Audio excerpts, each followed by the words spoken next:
Well, hello everyone. Welcome to another edition of The Deepest Law. We're reviewing Adam Curtis again for the 74th time. And we're reviewing Can't Get You Out of My Head, Simon, for the 19th time. Can you believe it? Yes. I was thinking, when do we get to 100? But yes, it's nice to be back again, AA. Thank you very much. Panama, Horus, and chat, welcome. It's nice to be amidst the company of increasingly extreme young men, according to Matt Goodwin. Well, I mean, I'm sitting here in my Keir Starmer t-shirt, my Keir Starmer cap, my, Shabana Mahmood is a British patriot, a Hulk Hogan hand. Loving Starmer's work at the moment, keeping us out of the war, reducing our fuel energy, stopping arrests for tweets. I mean, banning porn or making porn much less accessible to the population, reducing net immigration. Patriot Starmer, Chad meme, the everlasting Chad meme. No? The Workers' Republic, onward, ever onward, comrades. Come on, what an embarrassment for the Tories that they brought in arrests for tweets and Labour did away with them. Come on. What? Why is that an embarrassment? That's what they live for. To be expected. Standard Tory cuckoldry versus robust and muscular Labour. I was watching your video about Jeremy Hunt, and you mentioned, I think he mentioned, or David Starkey mentioned that they didn't roll back Labour's legislation and so on. But that's an understatement. In the last year of the Labour government, they passed the Second Equality Act.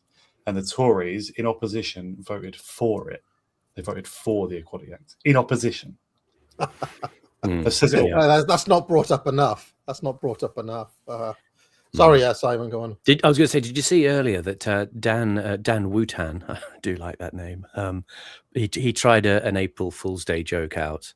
He's put up a picture of Nigel Farage and Dubes, and with the claim that they're going to have a GB News show where it's going to be like a show where they pick candidates, like a game show for reform, and put them into a safe seat. And I think it's got a few people slightly startled and obviously fooled. But in a weird way, it does actually conform with the reform is just entertainment party kind of meme.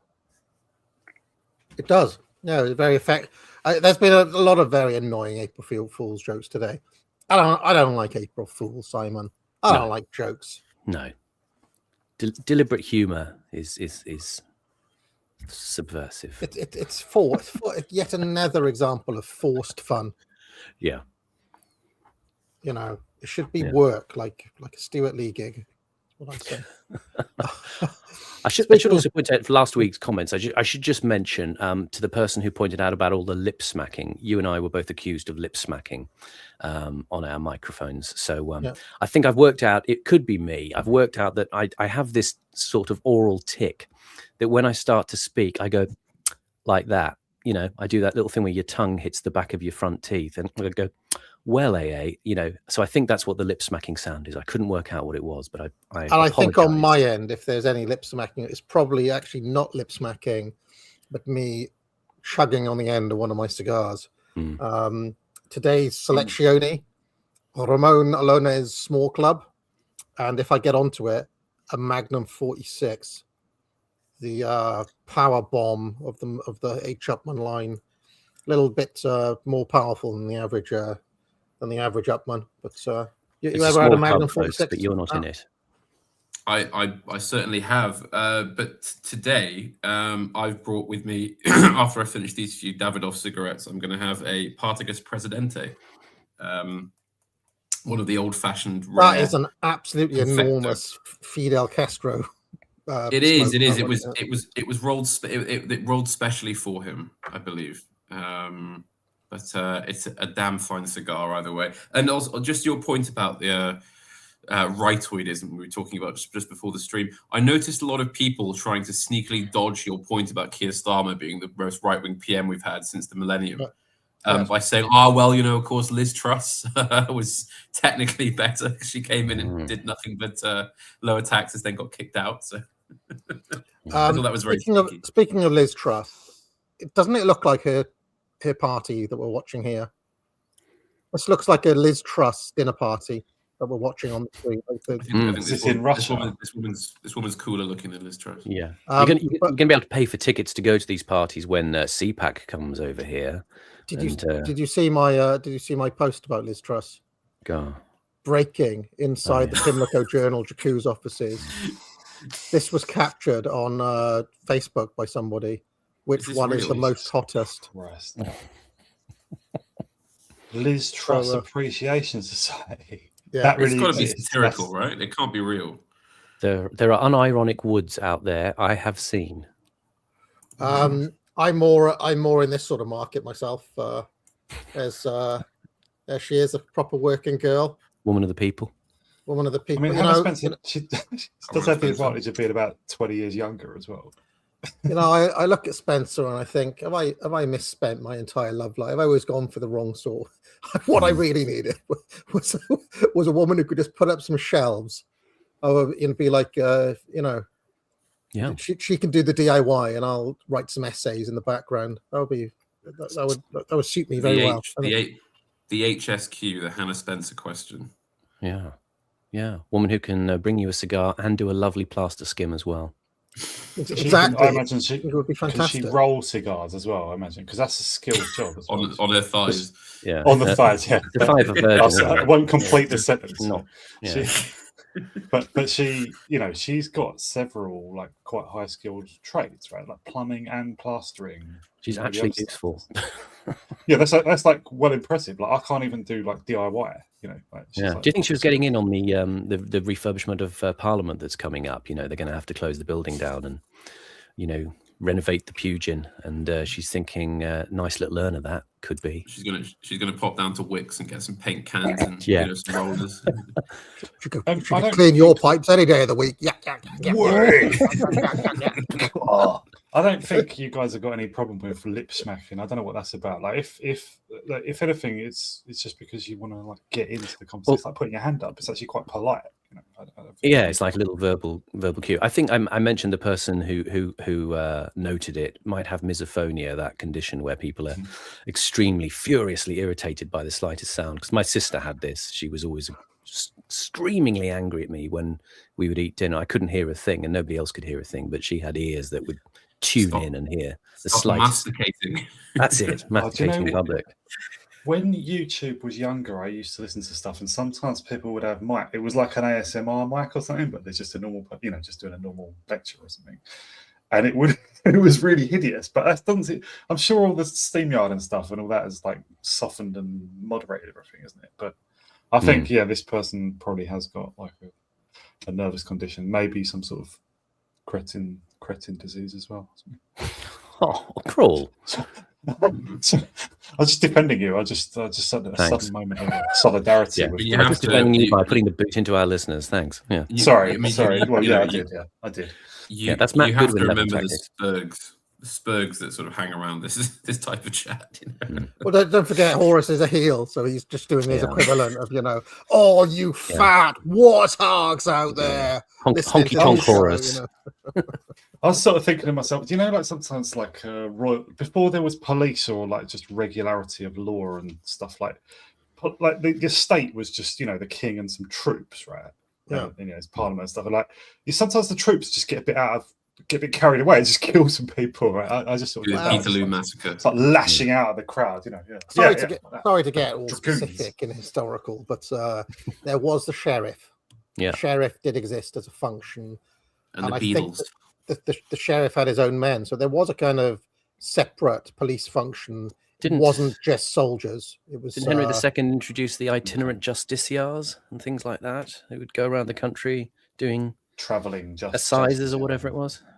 Yeah, it was. I mean, it definitely was not your kind of frontline troops doing police work.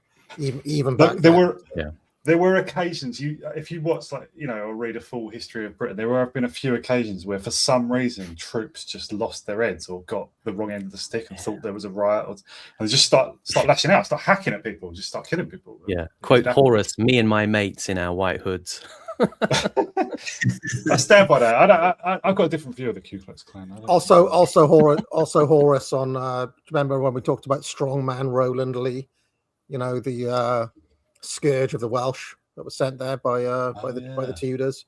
You were pro Roland Lee, I remember. No, suppressor of the Welsh. I left a really bad impression that week. The Welsh have been treated appallingly. Just, but they're not. It's not that there aren't people among the Welsh who are bad as well. Collaborators with the French and so on, like in Scotland. But I still love Scotland and Wales. Again, made up. There was never been any Welsh-French collaboration. That's just completely ahistorical. Horace Welsh erasure. No, it was.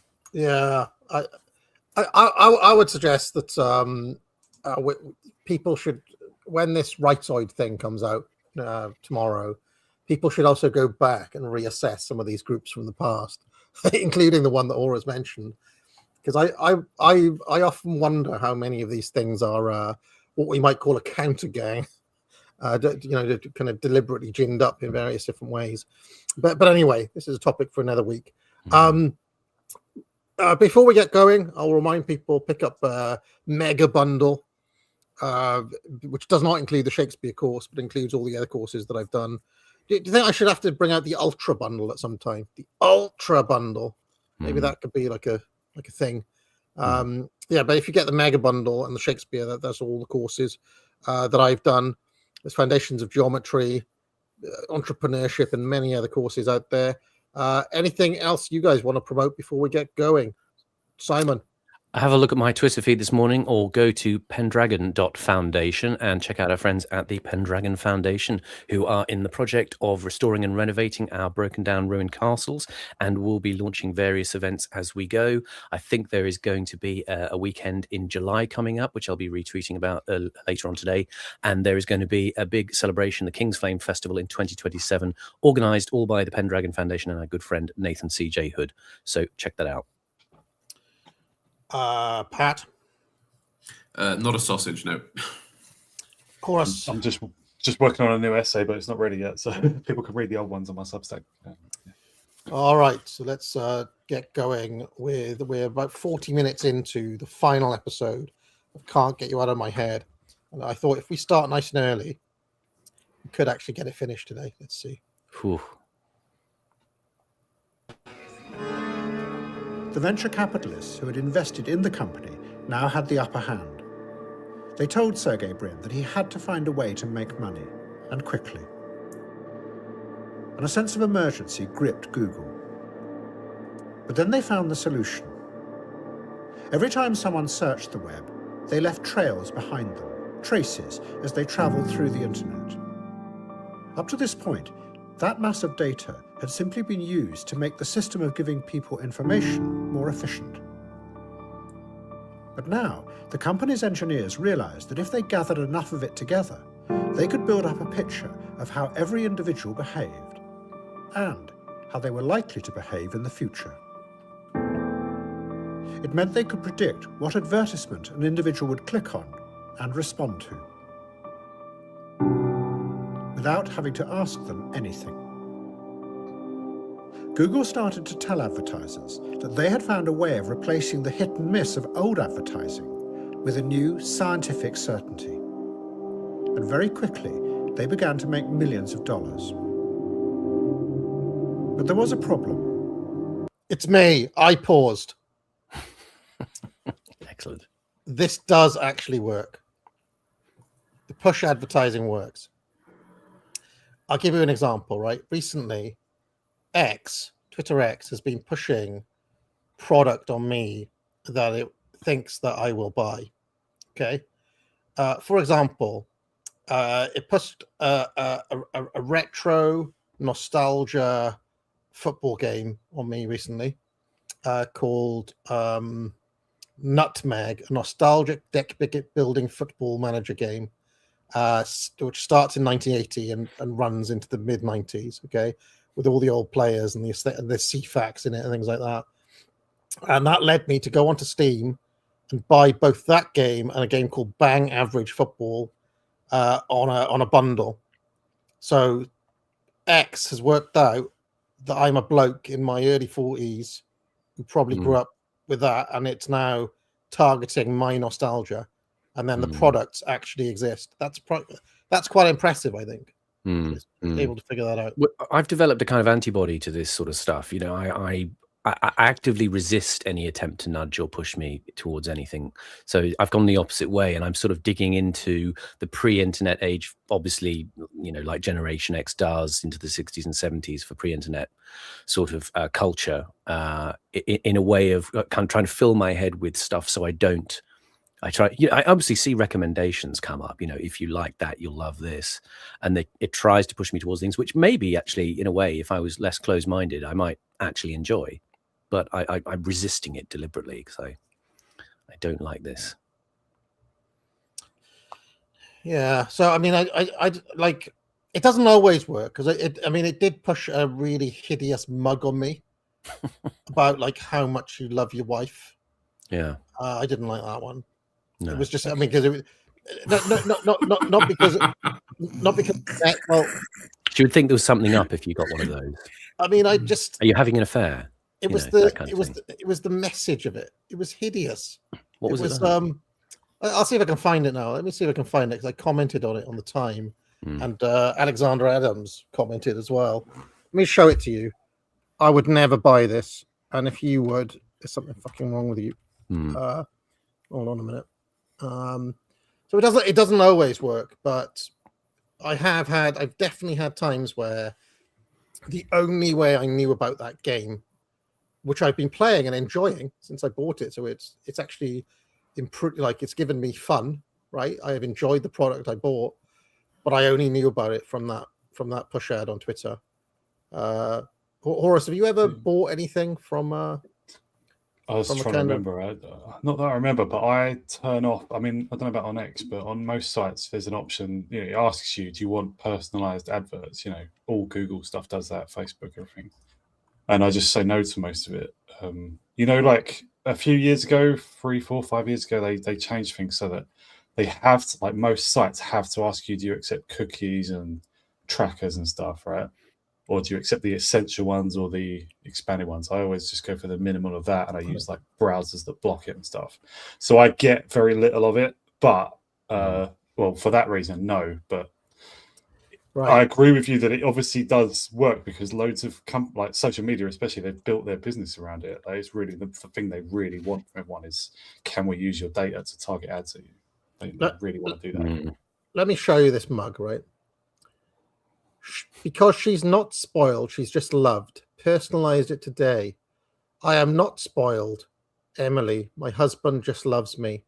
Wife, nutrition facts, serving size, one amazing woman. Beauty, 1000%. Sexiness, 500%. Caring, 200%. Hard work, 300%. Wrong answer, 0%. Unconditional love, infinity.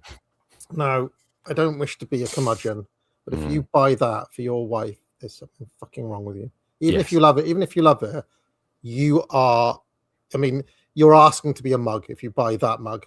That's all I'll say. The algorithm detected that you scorned and spurned the wife, Jack, and it thought, we'll get round him another way. Oh, look, he sells mugs. We'll try the mug vector of approach. Well, that one didn't work. Didn't work. No. I can see your wife would be quite disapproving. I've got the impression that she tuts a lot and disapproves of things. Don't know why. I've just formed an idea in my head. She's very. I mean, I would liken it to being married to Blackadder. Yeah. She's still simping for Big Mop. Yeah. Yeah, Vax Glide 2 is still in the lodge. Yeah. And even worse, do you remember I bought all that? Do you remember she was like, I went away for a week and I bought all that stuff for the kitchen? Every single item has been jettisoned and has ended up back in the lodge. Every single thing I bought. You can't win. Including the little egg round things and the automatic grater and the ergonomic dish rack that I bought. Every single item jettisoned. Although I can happily report that our new bathroom is good. It was complete. I forgot to mention that our new bathroom is now completed, and to be fair, it has made a big difference because our old bathroom. Did you ever play The Sims? Ever play that game, The Sims? Mm-hmm. In The Sims, you've got different bars, right? You've got like a social bar. So if you don't see anyone for days on end, your social meter goes down and you get lonely and sad. And then you've got like a entertainment bar. So if you just work all the time, you know, without doing any play, you know, your entertainment bar goes down and you get sad, right? You've got a hygiene bar and various other things. But you also have a bar for like being aesthetically pleased, right? And certain rooms bring that bar down, right? And our bathroom was one where if you were in that room, it would bring that bar down. Our new bathroom is sufficiently good that is an active bling up when you're in there, and it pushes the bar higher to the point where you actually want to spend more time in the bathroom. So that's a success, I would say. I've got friends who had their bathroom done, and they had sort of like rotating color sort of disco lighting put in. You could just press a remote and the lighting would sort of subtly change as if you were in a nightclub. Very strange. Best part about a bathroom, of course, is that Hannah Spencer put it in. Sorry, what, Simon? Was there like a big sound system and stuff like that? Well, there is a sound system in there as well. Yeah, there's a Bluetooth thing. You can put sound in, but there's a sort of strange, very subtle. It's kind of hidden, and the colors change. As if you imagine you were sort of standing in the corner of a nightclub, turned towards the wall, and you were catching the colors that were going on over the dance floor, sort of, you know, transitioning from time to time. Yeah. I can reveal that in the lodge, right? There are two bathrooms here, and in one of them the lights went, so I had a look around in some drawers, and there was like a replacement lights in this drawer, but they are, like you mentioned, kind of like disco lights, so they go red and then they go blue and then they go yellow and then they go red, and I've just kept them in because it entertained AAA, so I just keep them in. Yeah. Have you not come to the general marital sort of concession, though, that, you know, she is, you know, master of the domestic domain, and you just accept that? You give them the credit card and they spend what they want, but you say nothing. Yes, I mean, this is greatly exacerbated in my case owing to my color blindness. Yeah. So it's just like, you know, what paint do you want? I don't fucking know. They're all the same. You know, every single color is the same. Oh, what tiles do you want? Well, I mean, it's like 18 different shades of beige. You know, I don't bloody know. I have no, you know. So yes, that is the case. But in the lodge, I have free domain to do all sorts of crazy things, like leave in disco lights and, you know, what else do I do? I mean, punch bag to practice the wrestling moves. Yeah, the punch bag. You know, I've got that print of Carlisle somewhere that Alexander Adams did. You know, stuff like that. Yeah, but anyway, go on, Horace. Simon, have you got a lava lamp at the lodge or AA? I do because I bought again. AAA wanted one. You have that modernist table, don't you? That you bought years ago. I got my G plan table. Right. What else do I have here? Wow. You know, various kind of weird, comfy chair, esoteric items. Gamer chair, although I don't sit in it anymore. Yeah. Because I think it was doing my back in, so I'm not actually sitting in the gamer chair anymore. But I've got a standing desk. I've got like, you can sit or stand at my desk. It's amazing. Very wise. It's just some cheap Chinese crap, but it does the job. Simon, I was just going to ask, in your friend's bathroom. Like, what else is there? Like a guy does like squeezes a bit of soap onto your hands. Is there like? It'd be nice if there was a sort of a bathroom attendant. To leave a quid. Yeah, I love the sort of rave. They've created like a rave atmosphere, but obviously like 6 a.m. on a January morning, like it's still dark and stuff. You go in there and it's like. Well, I don't know about the music. But trying to have a crap. It's like give me a break. Yeah, it would just be just a normal option. That's something else I've got at the lodge. You can get that cherry scented. There's like a cherry soap. There's a really good Carex sour cherry soap that I like. So that every time you wash your hands, you get like a hint. That like those cough sweet, the cherry halls that you can get. You can basically like your hands smell of cherry halls. And again, that is the sort of thing, Simon, that the missus would never have at home. Yeah. She's got like those soaps that you'd get in an actual hotel. Like very posh soaps, It smells like bergamot and the things like that. Yeah, and they're in those proper bottles and things. So she wouldn't want my, if she saw my cherry, that would be jettisoned as being pikey and chav-like. But I like the cherry smell, so I get to have those things at the lodge.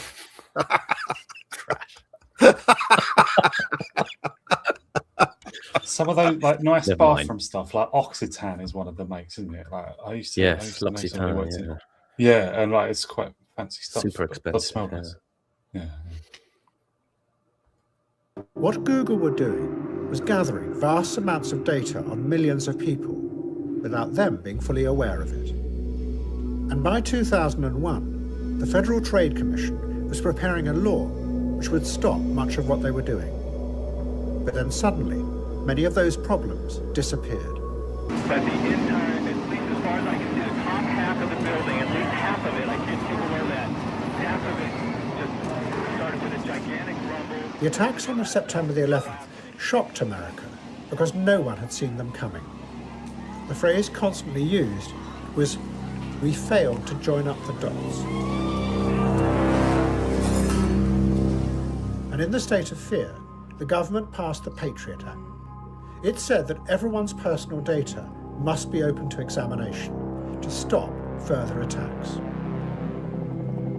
Privacy of the individual now became irrelevant in the face of a much higher need, security.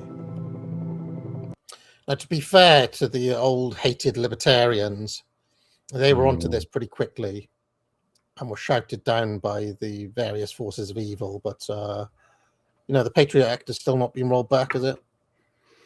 So I think we mentioned like in the previous week as well, just the sheer sort of unity of the American Congress and so on, like and media. It was like there was no dissent. Those few months after September 11th, it was as though there was no dissent from anywhere. I mean, there must have been, but yeah, everyone was. I mean, obviously, I don't remember it, but everyone was. So I'm told everyone was just completely infuriated at the idea of America as a whole being attacked. Everyone just was out for revenge, basically. So didn't matter what you had to do. As to the Patriot Act specifically, I think it's important that it seemed to have been drawn up already. It was passed very quickly, right? And it was like a huge document that loads of people hadn't read when they voted for it and stuff. Didn't really know what was in it. It seems to have been written before September 11th. It was sitting ready. Just a power grab by the state. By the way, I know nobody cares, but I found the hated soap. I tell you, it's really, I'm really into this, but you can see why it's hated. And if I went to Boots and brought that back, what the missus would do is she'd literally just leave it outside. She gets the things that she doesn't want, and she just politely leaves it. Like the cat from the Flintstones that's just left out. It's just leave stuff out like that. But, AAA likes it. The very thing that Google had invented, looking for patterns in a mass of data, now became central to the security of the United States. And the threat of new laws to stop Google collecting as much data on people as they wanted faded away.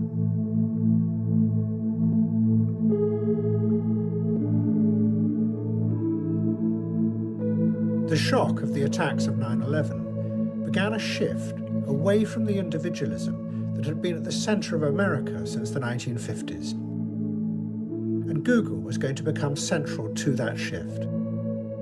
Because rather than doing what they had originally dreamed of, giving people data so they could make their own stories, what Google were now doing was taking people's data and using it to predict what those individuals would do, without having to ask them anything. What they thought or felt as individuals, and the stories they told themselves, was completely irrelevant. Consciousness was being sidelined even more.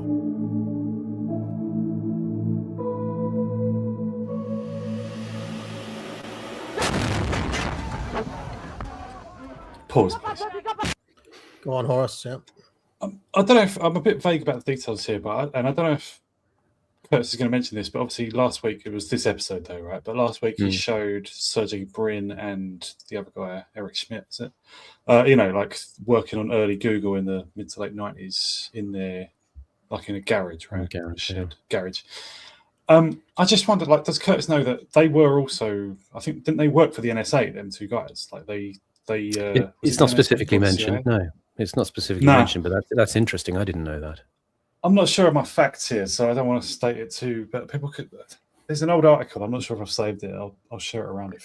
I think it is. Again, as I've been memed as saying, there's a serious point here. There is an interesting point that when I talked last week about the notion of history as what you can remember, and the sense of destabilized reality and confusion that we've had over the last 15 to 20 years, that there's this idea that Curtis is playing with about fragments being brought together to create meaning in our heads, and the ability to do that is legitimized at moments like he's talking about here, when the sort of inception of a sort of another wave of the security state happens.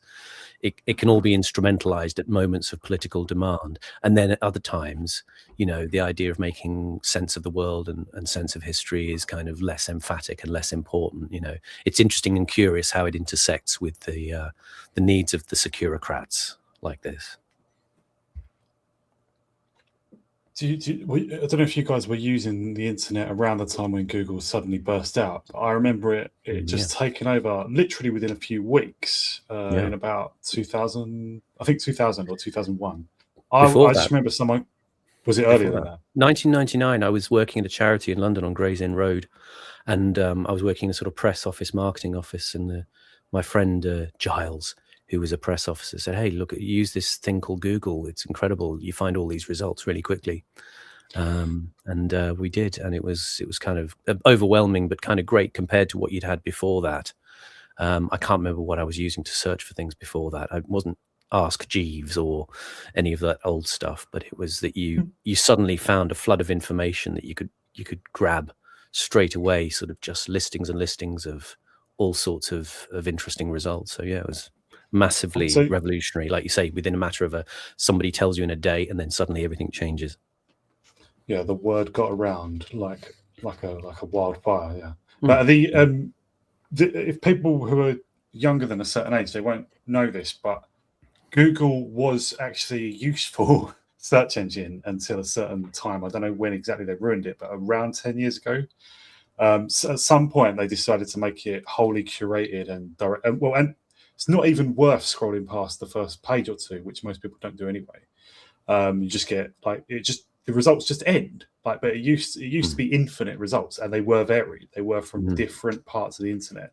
The internet itself, or the way we discover it at least, or like enter it, has changed drastically around 10 years ago, I think. But back in 2001, Google would find you all sorts of stuff. I mean, it would lead you anywhere, including, like Nazi stuff or anything, or like Islamist stuff or all sorts of stuff. It obviously did have blocks against, like illegal pornography and whatever, but it was amazing. But the other thing I would just recount was that I was using a search engine. There was Ask Jeeves, there was Scoop, there was competition for search engines that kind of got killed off. But I was using the Yahoo search engine, and that was fine. It was good. It did roughly the same. Google was probably a bit better. and looked nicer, nice clean interface and stuff. But Yahoo was doing that job for me, and then somebody just like kind of laughed at me, like, "What? You're still using Yahoo? Like, just switch to Google. Switch to Google." Like everybody was saying that within a few weeks. I remember it as 2000, so I was actually behind it. But that's because I was already using Yahoo. I just I want to put it to AA. There was like a devastating marketing campaign where they took over. I was going to put it to AA as a kind of most seasoned internet user from an early time, and say, how do you navigate what you were getting from the net, or was it back then? I just remember in the early days of me using the internet, which was the mid 90s, it was just AOL. My parents had an AOL disc. It came on a CD, and AOL basically kept you in a kind of lock. Like you landed on the AOL page, and everything you clicked on would. I mean, these days you'd call it an intranet or something like that. It was like being stuck. You know, like when you're in a university campus and there's like the internal university website type thing.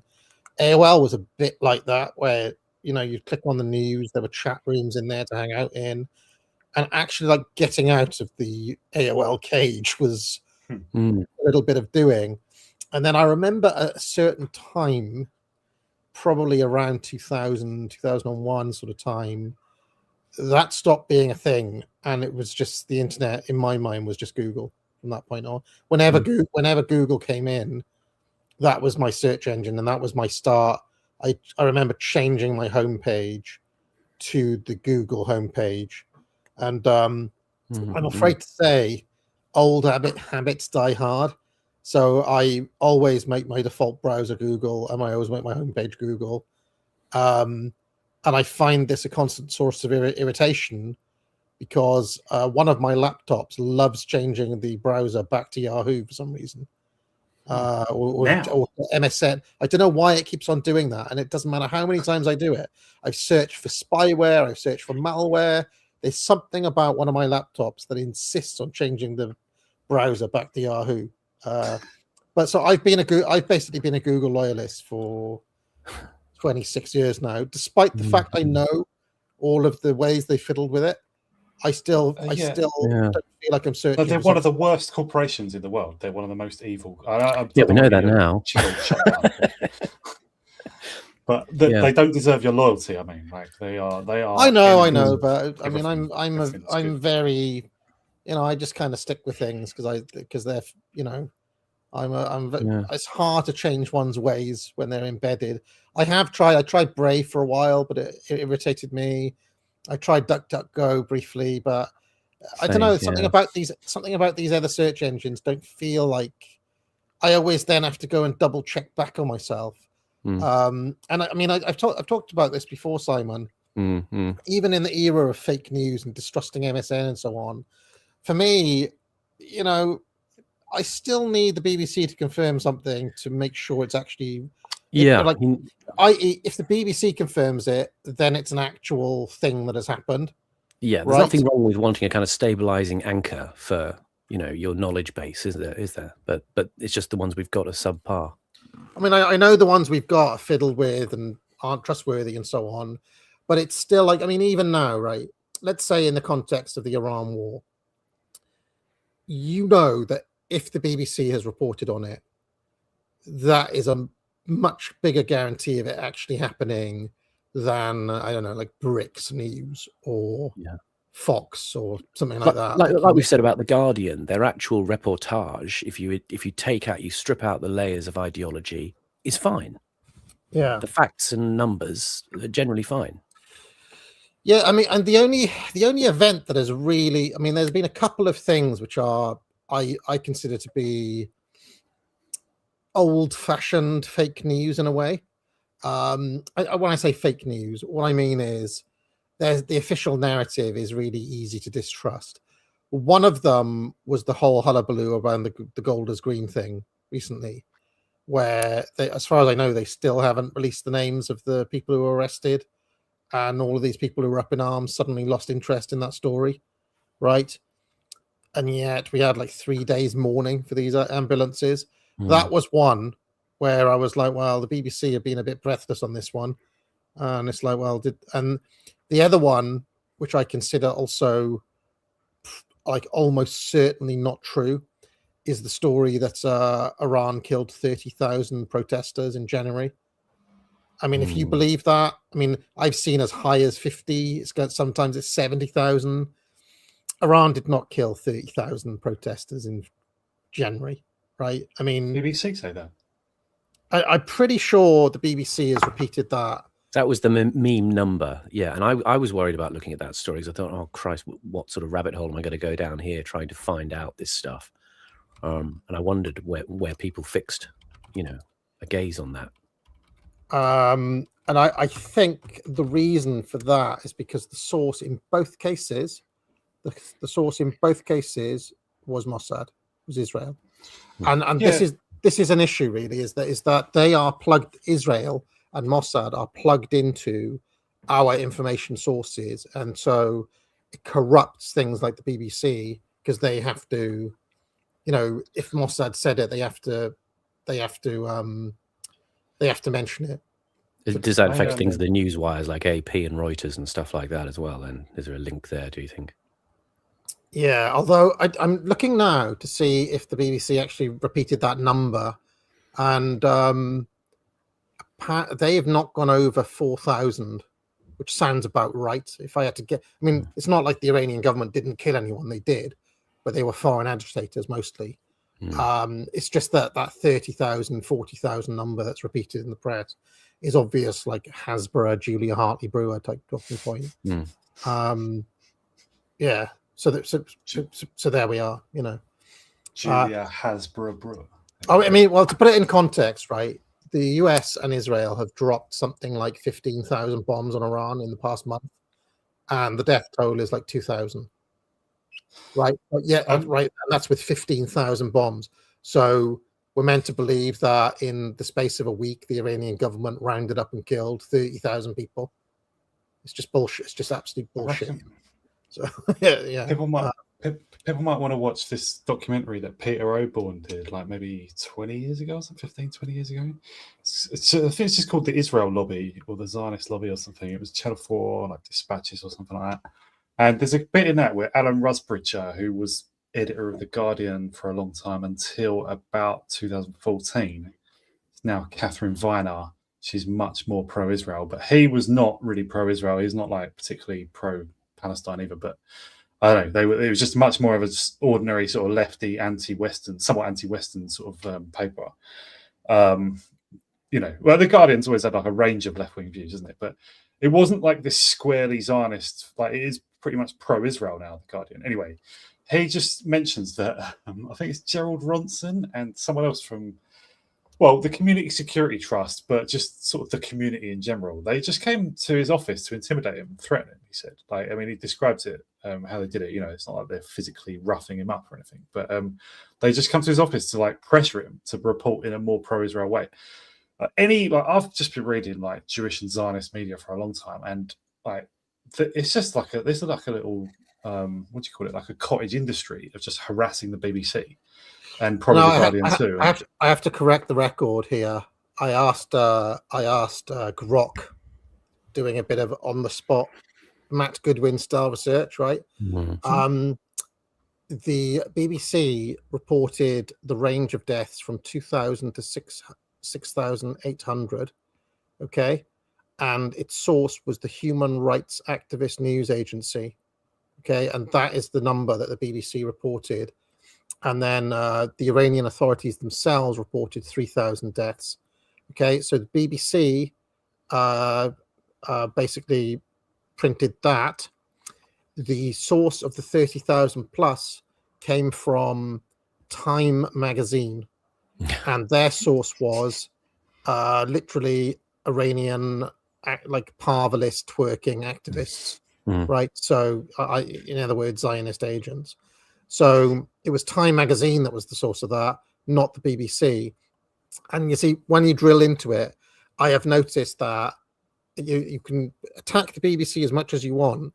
Their actual reporting, they tend never to go with things that are not in some way absolutely verified. Even on the Russia-Ukraine war, the craziest stuff was in the Telegraph, and it was in other public. It wasn't ever in the actual BBC because it is. How can I they have to they've got a journalistic code they have to follow, and if it's found that they don't follow it, you could be fired from the BBC. Sort of triple checking your sources and stuff like that. Yeah. Like, but the thing is, the mimetic residue of 30,000 is what lingers in the mind for many people.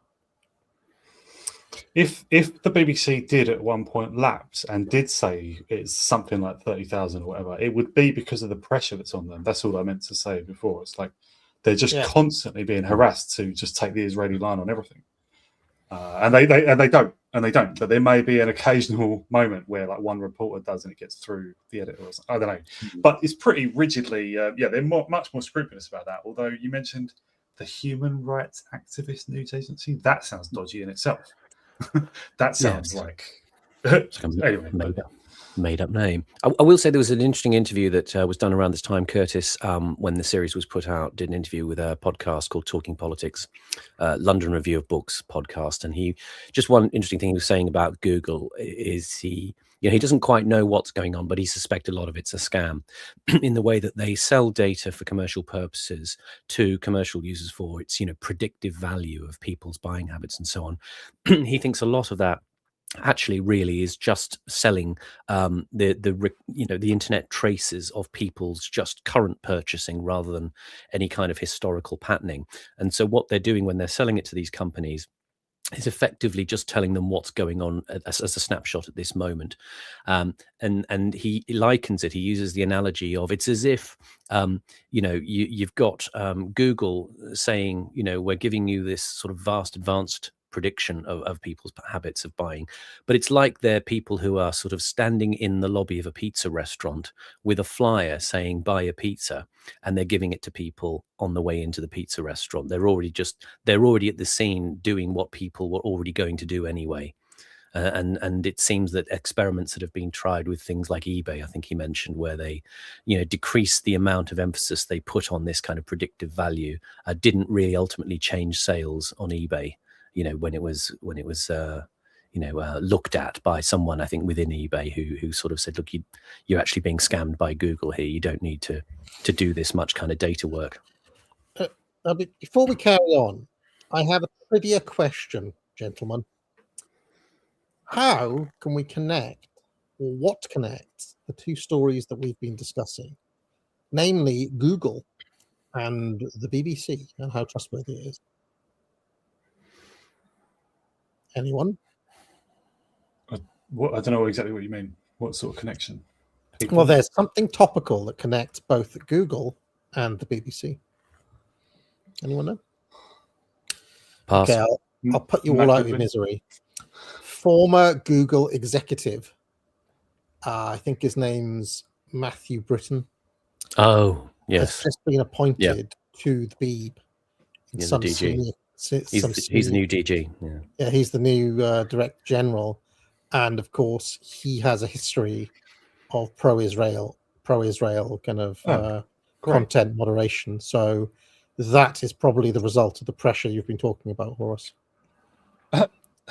Well, in that connection, I was also going to mention, there's this sort of it's a bit of controversy over Ofcom. I think Ofcom's getting a new head. And quite a few people are pissed off that one of the main candidates is Margaret Oppenheimer, the extremely rich witch from Labour, extremely Zionist as well, like one of the people who helped get rid of Jeremy Corbyn. And I thought, well, yeah, that is a terrible head, and the other person they're proposing is another terrible head, and it's also an organisation that shouldn't exist anyway. But also, the outgoing one is Michael Grade, or Michael Winogradsky by birth, I think.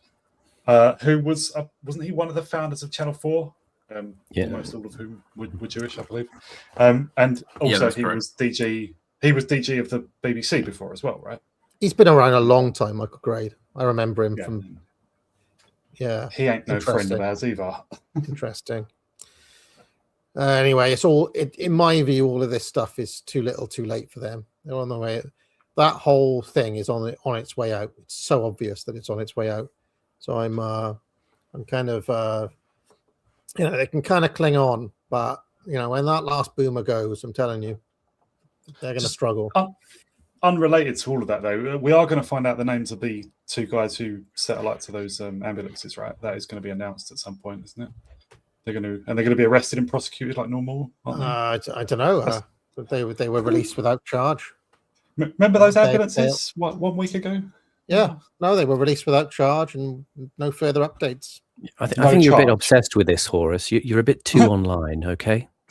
Yeah, very online. You're very online. Very online. Terminally. Where was it? Do I still have the clip from that? Do I still have it? Oh, hold on. Let's just remind ourselves what happened there.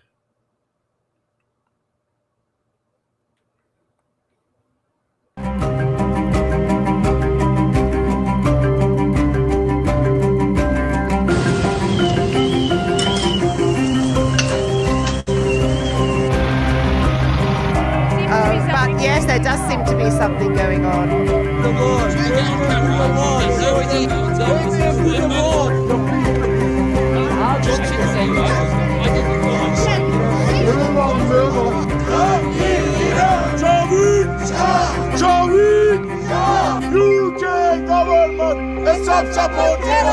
And you can come, you can try hurt us. I promise you, we'll be down for 2-3 days and we'll come back 100 times more stronger. So keep trying. We've been here for thousands of years. We're not going anywhere. Keep trying. Remember? Remember? Oy vey. All of the people down there. But again, at the end. Yeah. This again, it's been said before, but I mean, when there's entire girls' schools, 5-year-old girls being blown to smithereens in Iran, 4 empty ambulances get burned, and it's all existential horror. And we do know who blew up the school in Iran as well. Whereas we know exactly who did that. Yeah, it was that group. Funnily enough. Yeah. Funny. Incidentally, but before we get back to the documentary, there's 2 little Tory boy things I want to dwell on. One, have you noticed how much the Tory boys love April Fool's Day? They all go for it. They all go for it in a big way. And I want to show you some of the low-level villainy that the Tory boys have been getting up to.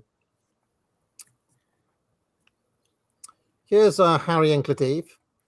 Screw it, it's over. I'm joining Restore. Now, I saw him when he was complaining that nobody was biting, that everybody knew it was an April Fool's. But then he caught somebody with a Restore handle liking it. And now he's he. And somebody says Restore cultists are a bit thick. So there you go. This is the kind of low-level villainy that the Tory boys get up to. What do you think of that? I support your doubts about that guy Montgomery Toms that they brought in. What the hell is that about? Who brought that guy in? Dodgy. Yeah, I think he's dubious. I'm not keen on him. He's very slop-coded to me. Right side. I listened to a podcast yesterday on Substack. Someone I was following already is called Anglology, and he had Harry and Gladive on. And to be fair, they made some sound criticisms of Restore, including this guy who runs Rupert Lowe's social media accounts. Like, can we get rid of that guy? Like, it's embarrassing. Well, I mean, I've been trying to work on that for a long time, but he named it. I don't know who it is, but it's obviously someone who Rupert Lowe really trusts. Like, that's good, but can you give him another position? Because I think he may stand in the way between the lads and and like, how do we contact? Like, is anyone actually in direct contact with Rupert Lowe himself? I mean, I'm sure, the Lotus Eaters guys seem to be and stuff, but like, we need to keep that guy is a problem. It's not good. It's really not good. I still think it's basically a lost cause supporting Restore. I mean, just already the people that we've seen in it seem to mark it out as a lost cause for me. There's some bad signs. I signed up to join it, and then since then I'm like, there's more and more reasons for doubts. Like, how much of what we're hearing is actually from Rupert Lowe? Like, when we actually see him in interviews, he's much softer. He's much more Tory-ish, like the stuff he says. It's concerning that we've actually maybe been fed an online version of him that's more hardcore than he really is. Can you send me that Harry and Gladive podcast? I want to. Yeah, it was Anglology on Substack. Anglology. I was already following him. I don't know. Okay. Anglo-Logie. Okay. I had to concede they made some good criticisms. It was one of the other things, speaking of Tory boys, that I've been thinking about, yesterday, in fact, this morning, if you watch my video, it was a debate or a kind of even like showdown really between David Starkey and Jeremy Hunt. I don't know if you've seen any of that yet, but I've been musing over his definition of greatness. He said, this is what Jeremy Hunt, how he defines what a great country is. He says, a great country is one that can shape the world as well as be shaped by it.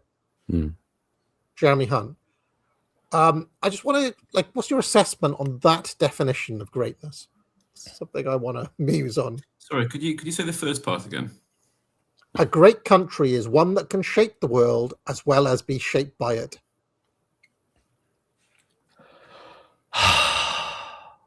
That's the sound I'm going to make in response.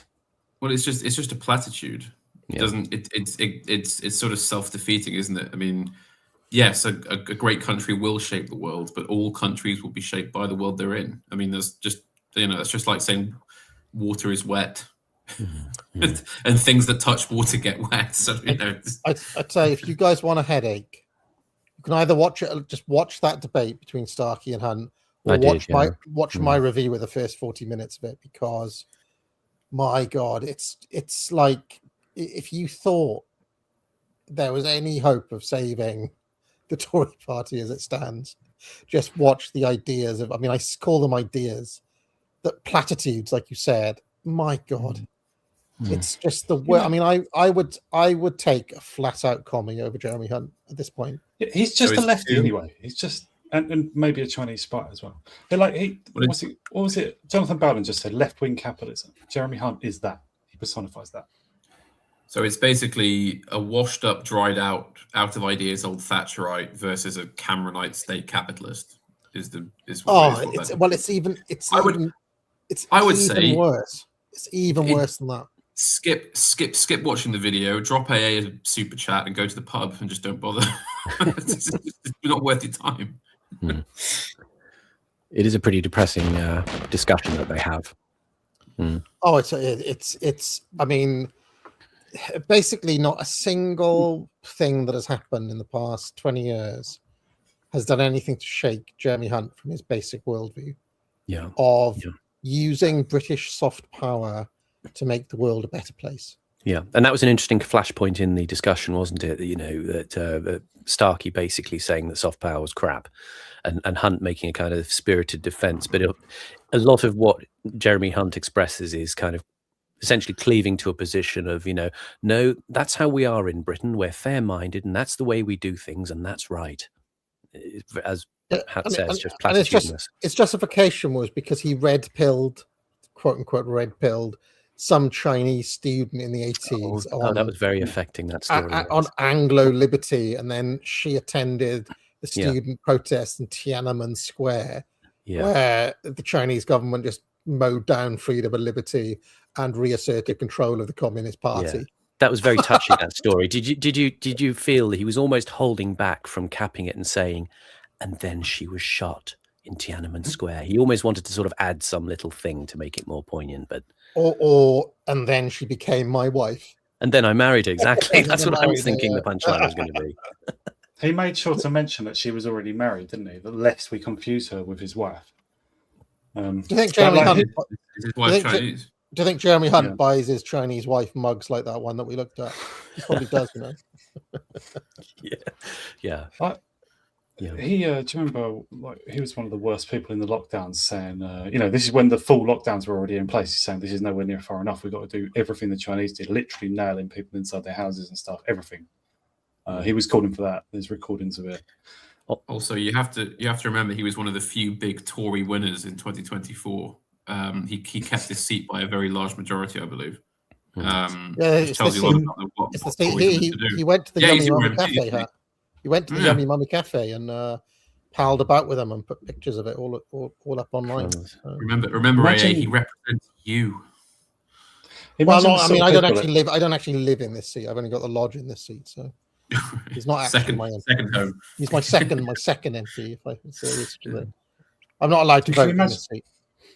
Can you imagine the sort of like the hardcore sort of Tory constituency party there who like really backed him, worked their bollocks off to keep him in at the last election? Like after all that, after 14 years of that, they're like, gotta keep Jeremy in. Good old. The thing is about the Tories is that they're actually, and do you remember this? One of the few videos I've been forced to take down. Who was that name? The kind of jolly hockey sticks. Plump. Big girl, wasn't she? Yes, in Rutland. Yeah, the Rutland. Yeah, she's also safe. Yeah. What was her name? The one that eats pie. I forget her name now. But Alicia Kearns. Alicia Kearns. Right. Well, I noticed this when, like, the way Hunt campaigned this seat, he kind of suddenly transforms into like a pro-farmer localist. Right. You know, do it for the little boutique farm store or the little greengrocers or the local school. Like, they run a very good local game, the Tories.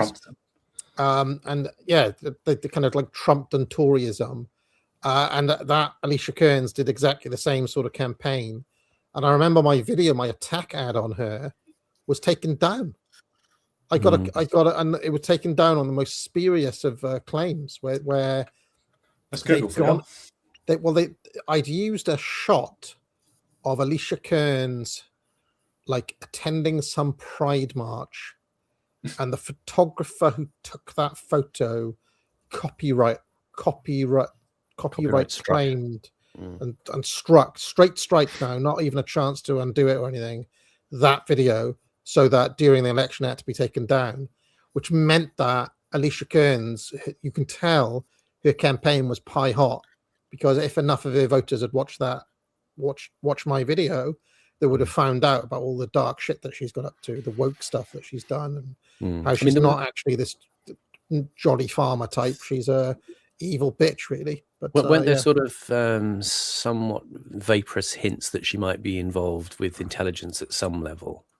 Yeah, well, her husband's in the 77th. Right. Offend anyone suggests that. Because this will come in a bit later when we get to the bit. There's going to be a bit about Beaujolais in China and a British guy called Neil Haywood, and I'll talk a little bit about. There's an intelligence angle there that actually goes a lot further and broader than Curtis explores, but that'll be interesting. Or was it her husband that's in the 77th, or her herself? Like she? There was something, wasn't there? I can't remember. Some weird connection with them. Yeah. She's definitely one of those. There's a few of them in the Tory party that are, they've got like weird plot armor and untouchables. Yeah, and they do really awful kind of triangulation between jolly hockey stick Shire's Toryism and like the most insane wokery wedded to psychotic pro-Ukraine militarism, essentially. Yeah, like NATO gang sort of people. Yeah, like exactly Atlantic Council types as well. Yeah.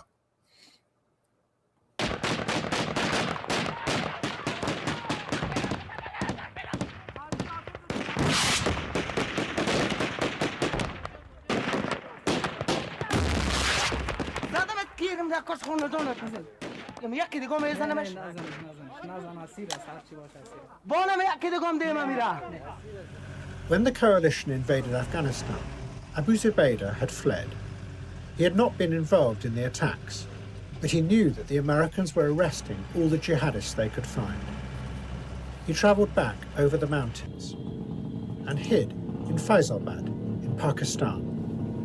But 2 months later, he was captured. Within months of September the 11th, 2001, we captured a man named Abu Zubaydah.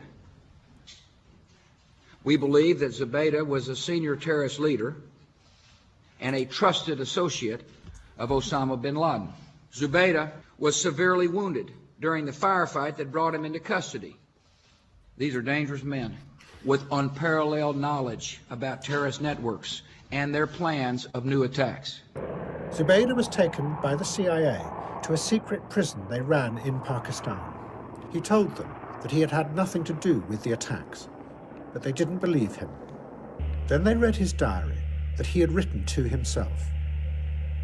And the CIA decided it meant that Zubaydah had a multiple personality, and that the other, hidden self, was hiding the information they desperately needed. So the CIA turned to psychology to unlock the information they knew was concealed inside his head. Is this the new positive psychology class? Yes, it is. So what is this positive psychology stuff? Is the rest of the field negative? Well, that's not really the case. Positive psychology is the study of the psychological aspects of what makes life worth living. It simply focuses on building the best in people, as opposed to repairing the worst. I see. I need to get to my next class. Catch you later. Thank you for helping me learn more about this fascinating... Can anyone explain to me what the origin or kind of in-joke about these videos is? Because like they've got as far as to be in a Curtis documentary, which is quite amazing. I mean, I remember discovering these things sort of 2019 when I was sort of looking for material on Julius Evola, right? And it would be some channel with 5 views who would have uploaded a video like this, and it would be like Julius Evola versus Peter Hitchens on the question of Gibelline Christianity, and it would be this type of video with this weird like I mean, who makes these? Why are they in this style? And what caused it? What's the origin of this? I think it was to do with this. If you look at the logo in the corner of the screen, extra normal. It was something, this sort of basic kind of animation package that was floating around.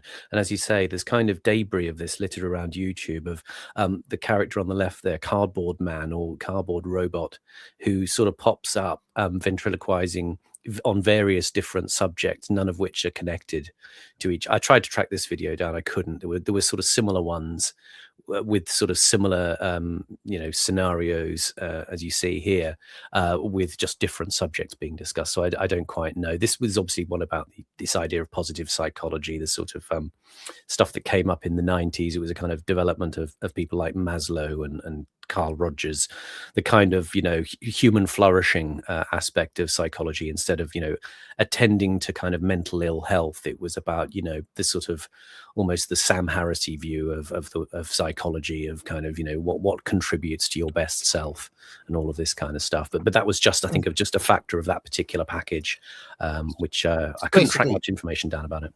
Basically mid 2000s, Charlie Says, isn't it? Some of that cat. Yes, in a way. In a way, yeah. Is that right? Sorry. Which Charlie Says was more the public information film thing of but it was a kind of a mimetic of the 70s about don't play near power lines, don't play in the deep water, all of that kind of stuff for kids. I mean, this seemed to be kind of sort of adapted to this sort of corporate messaging about things like positive psychology, or as Hat says, just random subjects that people were filtering through this animation package to make these kind of rather naff videos, which Curtis puts in because he's kind of a lover of internet trash, basically, and I think he's just using this as a waypoint to talk about this adoption of positive psychology as a cultural model of the therapeutic state beginning to kind of hove into view, and yet it's affected with this kind of slightly deadened presentation by this kind of early internet animation stuff.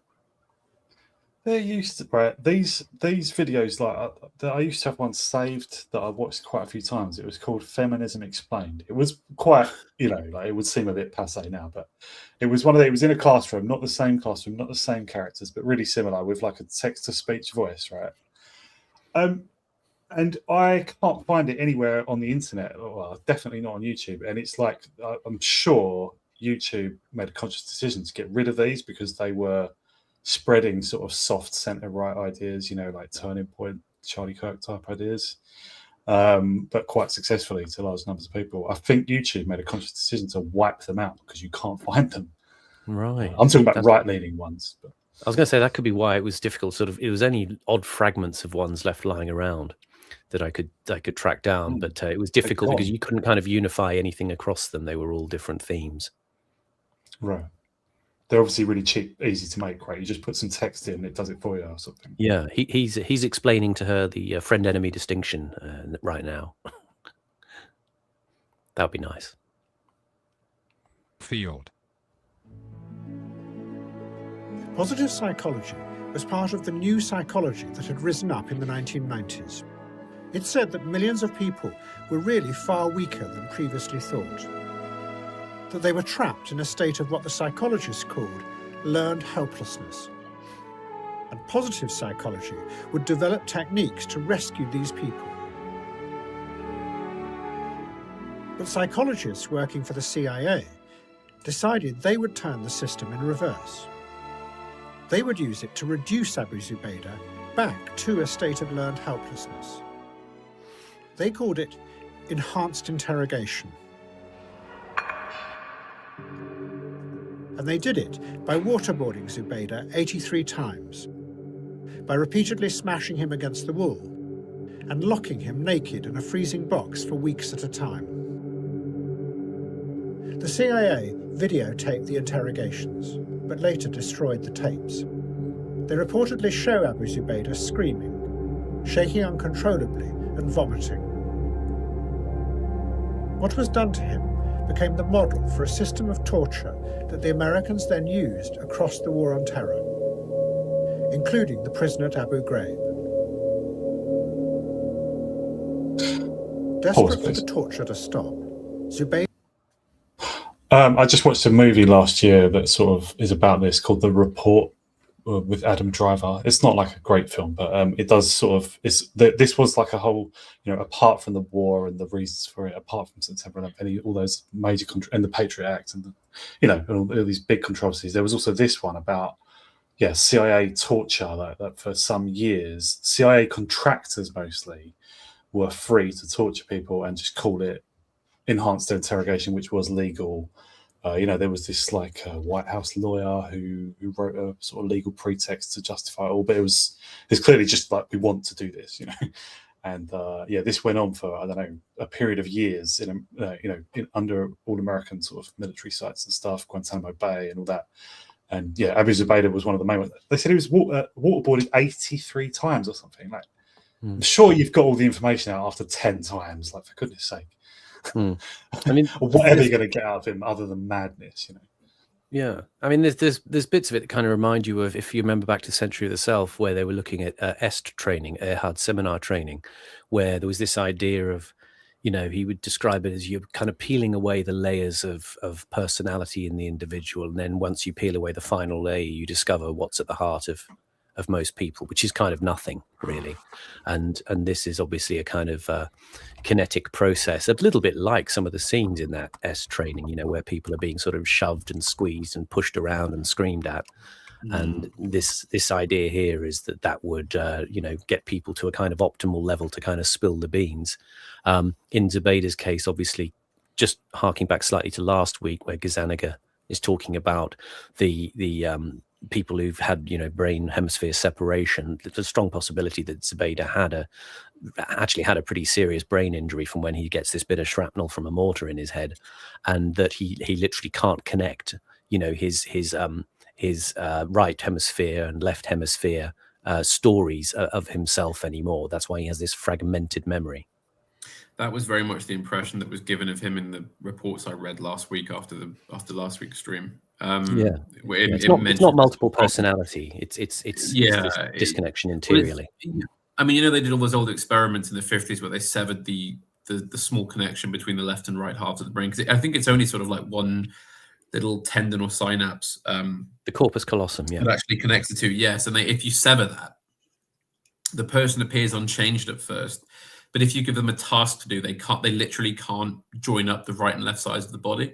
Yeah. They can't actually, both hands will reach for the same object and sort of block each other. It's also worth saying about waterboarding. There's always a contingent of people who claim, it's not really torture. It's just, you're just getting water poured over your face and it just feels uncomfortable. bit odd this, but I can speak from personal experience because for a bet, I was once waterboarded at university. And we actually did it, like, according to the manual and everything. And believe me, it's torture. Is it like Christopher Hitchens said, it's just drowning, basically? Or, well, because the thing is, it always gets told, oh, it's just mimicking the sensation. It's like, no, you are actually just drowning. It's horrible. It's horrible. You're trying to breathe, and water's coming in instead, right? Yeah, it's horrible. And you know, we shouldn't have really been doing that kind of thing, but I got lucky. I didn't manage to get any water in my lung, but it's quite easy to do that, you know, because you just like water's being poured over your orifices as you're trying to breathe. It's terrible. Average night in Tory boy uni. At the Bullingdon Club. I wasn't a Tory boy at university. I was like a fascist at university. I was a proper third wayer type at university. Yeah. How long did you last? I mean, you know, the Hitchens clip where he gets waterboarded, it was like mere seconds, you know. It wasn't long. I mean, a bit longer than a few seconds, but not much more than about 30 or 40 seconds. I mean, it was just horrible. Hitchens, I mean, that's quite a long time when you're being deprived of air. That's fucking ages. Well, I mean, we were all very drunk, so I'm guessing that, like, if we'd been sober, they would have pulled me out a lot quicker than they did. But yeah. It wasn't all got tattoos done at the same time. No, I lost. Again, as I say, I lost the bet and was thus waterboarded. Died for 8 minutes. Then someone smacked your chest and brought you back to life. The hazing ritual in Panama's club was you had to be put in one of those, you know, special cells they had in the Spanish Civil War that were designed to be like the surrealist art cells. Yeah, I mean, it wasn't the Bullingdon Club, but it was a bit Bullingdon coded, you might say. That group there. Like obviously Hitchens wrote that article. I think it was like Vanity Fair or something, but he wrote that because of that White House lawyer, wasn't it? I think that it's not really torture. Yeah, this doesn't constitute torture, so go ahead, basically. Yeah, it is. It really, really is. It's horrible. Anyway. Peter just spewed out all the disconnected memories inside his brain. Memories that even he had not been able to piece together. They were fragmented images of what might happen in America, many of them drawn from the films he had watched, including Godzilla. And that same sense of incoherent confusion was now unleashed on America. The CIA believed them, and the fragments. Both those films are Roland Emmerich films. When he says like the confused and sort of contradictory view of the world that Zubaydah has, is that because specifically he kept watching Roland Emmerich films? Because they are crap, really. He's directed several of the worst films ever, I think, like The Day After Tomorrow, Godzilla, that's a 0 out of 10, absolutely irredeemable. And what's the other one? He did 2012. No one even watched that. 10,000 AD, 10,000 BC or something. He's one of the worst. He's worse than like Michael Bay. I mean, Michael Bay, sort of is kind of fun. His films reasonably, sort of not too boring, but like Roland Emmerich is not even like exciting or anything. So I wonder if Abu Zubaydah was fucked up specifically by the awfulness of Godzilla. Inside Abu Zubaydah's brain, now spread out across America to create yet another wave of fear.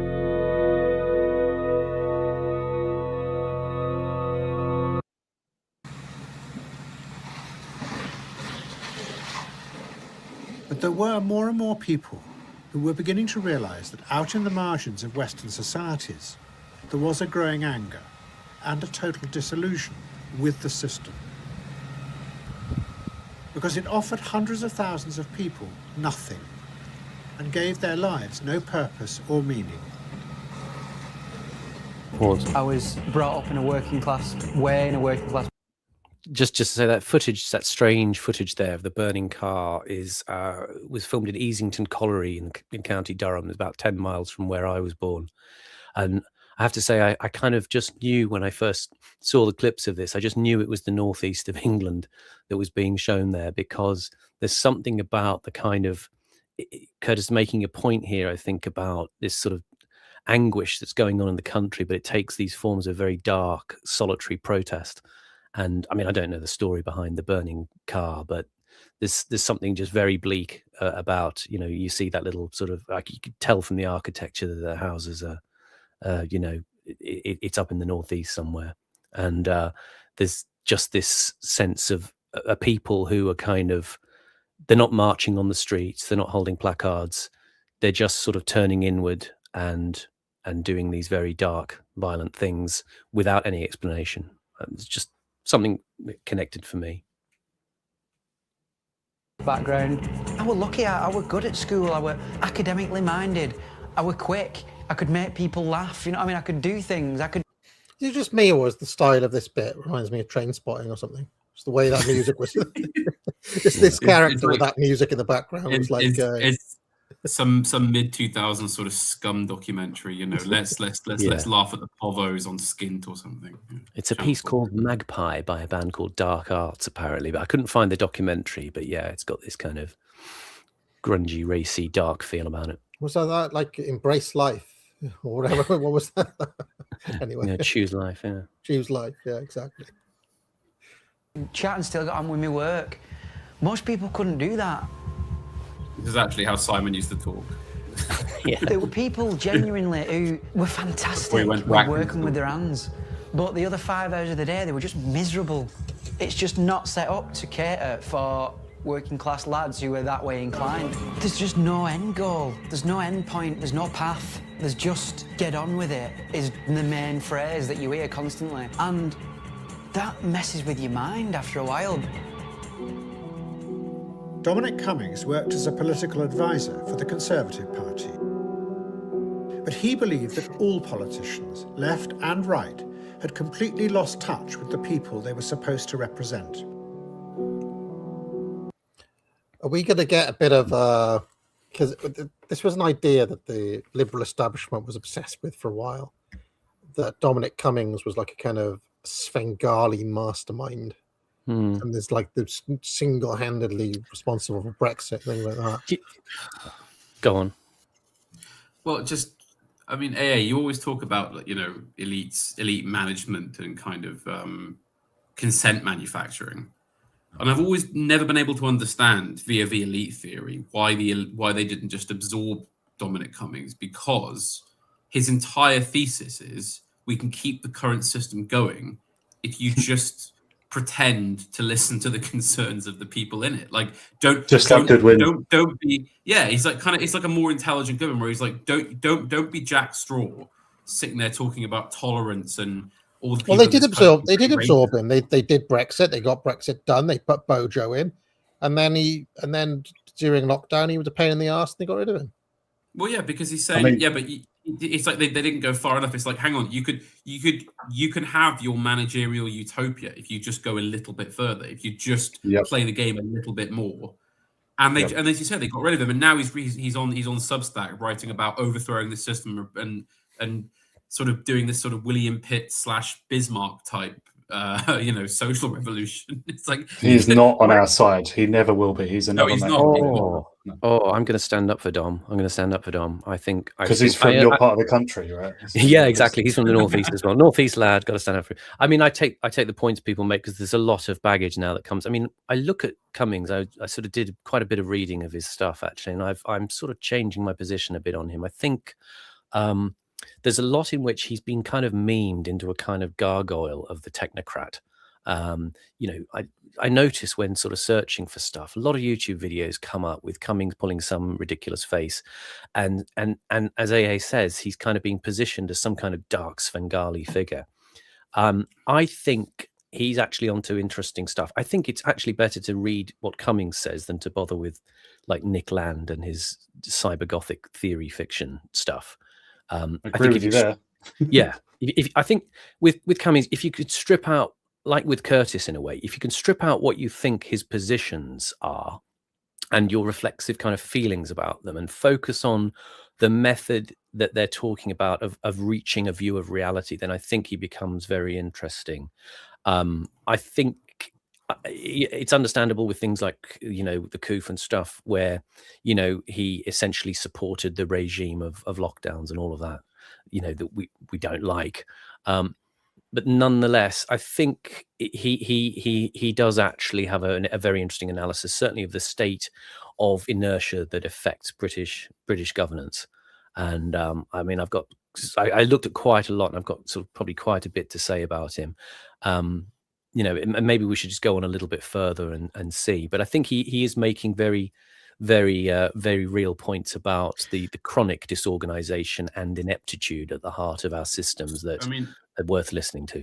Sorry to do this midstream, but Simon, do you want to at some point come on my channel and just discuss Dominic Cummings, basically? Because I've read almost everything he's ever written on his Substack. Right, great, okay. And I do. Basically, I think he talks an awful lot of sense. Yeah. The problem I have is that he's just not our man. He's someone who wants to perfect the current system. No, he's not. He's not in that sense. Yeah, he's not in that sense. I think it's that. But his analyses of the way that people, as I used that analogy last week, where he talked about Bismarck's view that you could have very intelligent people individually, but you put them in a group, and then suddenly the intelligence level collapses, and they become dysfunctional or afunctional. I mean, also just his analysis of the whole problem of the civil service is 100% correct. Where it's just it doesn't really matter if you're one of us or you're Boris Johnson or Rishi Sunak or even someone like Tony Blair. Yeah, whatever you want to do, the civil service will try and just frustrate it. Basically, exactly. They'll fight you exactly, and that's kind of why I compare him to Curtis as well. I can see when Horace makes an objection about Curtis's his politics or his take on something. All I'm trying to do is say, strip that out. Just look at what mechanisms he's describing. As being more interesting than trying to kind of affiliate. We tend to want to have a figure that we want to kind of latch onto and follow, and he's going to be our charismatic leader. And of course, Cummings is talking about the very opposite of charismatic leadership. I mean, he makes very interesting points about the sorts of people who are selected for politics are kind of, vain, stupid, narcissistic, all of these kinds of qualities, which, are about, being good at making a speech or cracking a joke or socializing or networking, and you can think immediately of the kind of politicians who we've got as a result of that selection process. Whereas you contrast that with people who, if you like, think things through and get things done. And he talks about the division between those people, if you like, the autists, the spurgs, whatever, and the people who actually get into politics. He says, because the autists and the spurgs are not externally focused. They're focused on the actual tasking of solving problems, and they don't have any kind of investment in social triangulation and their status going up. They're happy to kind of just get on with stuff and not be at the Westminster parties, not be at the Spectator summer drinks, and sort of be seen. Yes. And so there's a mismatch between that. Yeah. And also I really like his whole point. I mean, this is kind of verging on vaguely libertarian stuff, which I don't go for at all. But I do like his point about in the days of, say, Pitt the Younger, if you were the Prime Minister or the Home Secretary or something like that, and there was something you wanted to get done, some policy you wanted to enact, there was no cabinet office. There was no set up civil service beyond a few secretaries and clerks. So what that meant is, if you wanted to implement a policy, you had to implement it. You had to come up with the mechanism by which you put that policy in place. If you decided that you wanted to collect an extra, 2% tax on salt or something, you had to hire people personally to go down and make sure that tax was collected. So it meant there was obviously in the modern day with the kind of technocratic apparatus as it is, that may not be the most practicable solution. But it does speak to this idea of, well, why does there need to be something like a cabinet office? Because when that was set up in 1916 during the First World War to be a technocratic management tool for the government bureaucracy, people said at the time, well, hang on a minute, in 20, 30, 40, 50 years, this will be the government. You'll have the cabinet office just dictating to politicians what to do. So what's the point in having a system where you elect politicians to do anything if you're going to have an unelected cabinet office deciding all the policy anyway? Yeah. I think he's definitely got an evaluative importance in terms of trying to sort of get a grip on where we are, and reading his blogs, in particular this essay. He did 2 essays based around the idea of the hollow men, and the second one, which is quite involved. It's quite a long read, and I'll post it up, but it is very good. it's such a deep dive into kind of, the sort of essential problems of the character. And perhaps this affects us on the right as well. There's this element of, we have, this sort of sense of infighting and schism and people being unable to work together. And Cummings is trying to sort of identify this is kind of pathological in a way to people who are sort of interested in wanting to see change happen, but at the same time they've all got their own kind of platforms and they can't kind of cooperate. And one of the things they can't do is admit mistakes or talk about errors. And he talks about government as trying to deal with these complex problems, but it doesn't have any kind of error correction mechanism. And I think this goes to something in the heart of the Anglo mindset, is that people calibrate their social status so finely that being seen to admit to a mistake is absolute death. And so you can't. And so you fight tooth and nail with people not to admit mistakes. And as a result, you don't solve any problems. And Cummings has a kind of detached view of, we could do this without people getting themselves emotionally invested and sort of seeing their ultimate, prosperity or success in government or society as being, connected with having to get down in the mud and deal with and fix problems. But we sort of can't do it. Temperamentally, everybody wants to kind of shine. The kind of Boris character, he can be kind of charmingly sort of, mussed up and sort of slovenly and even a bit incompetent.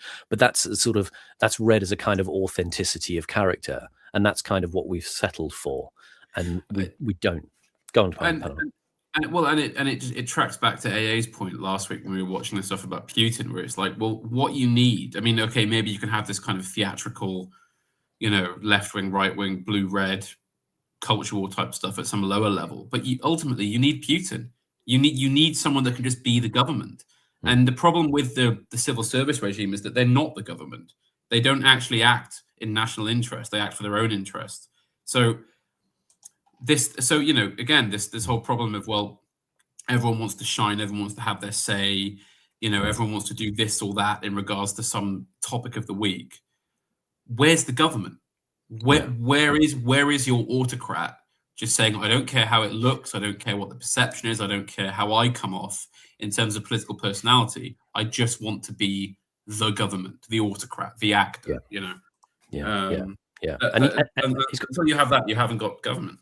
Yeah, and he's got a lot of practical recommendations about, culling, chunks of the Cabinet Office and the civil service and all of these kind of structures that actually inhibit the possibility of you dealing with problems. I mean, it's weird when you read the essay, The Hollow Men, the second one, and in a weird way, you end up being sympathetic with Cummings, and at the time he's working in the Department of Education with Michael Gove.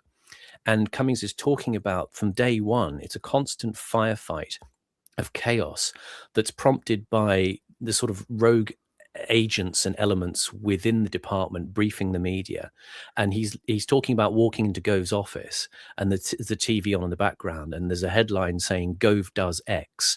And the country reacts, and he says, "Did you do that to Gove?" And they said, "No, I didn't do anything at all." And what's happened is the department has, without consulting them, has gone and briefed on some project, and they're just staring at it aghast, thinking, "Oh Christ, nothing's under control." And as Panama says, it's designed to mitigate. I mean, Cummings says when he has this conversation with a senior civil servant, he says that the servant says to him, look, we basically see you as a disease, and we're the antibody in the system trying to eject you.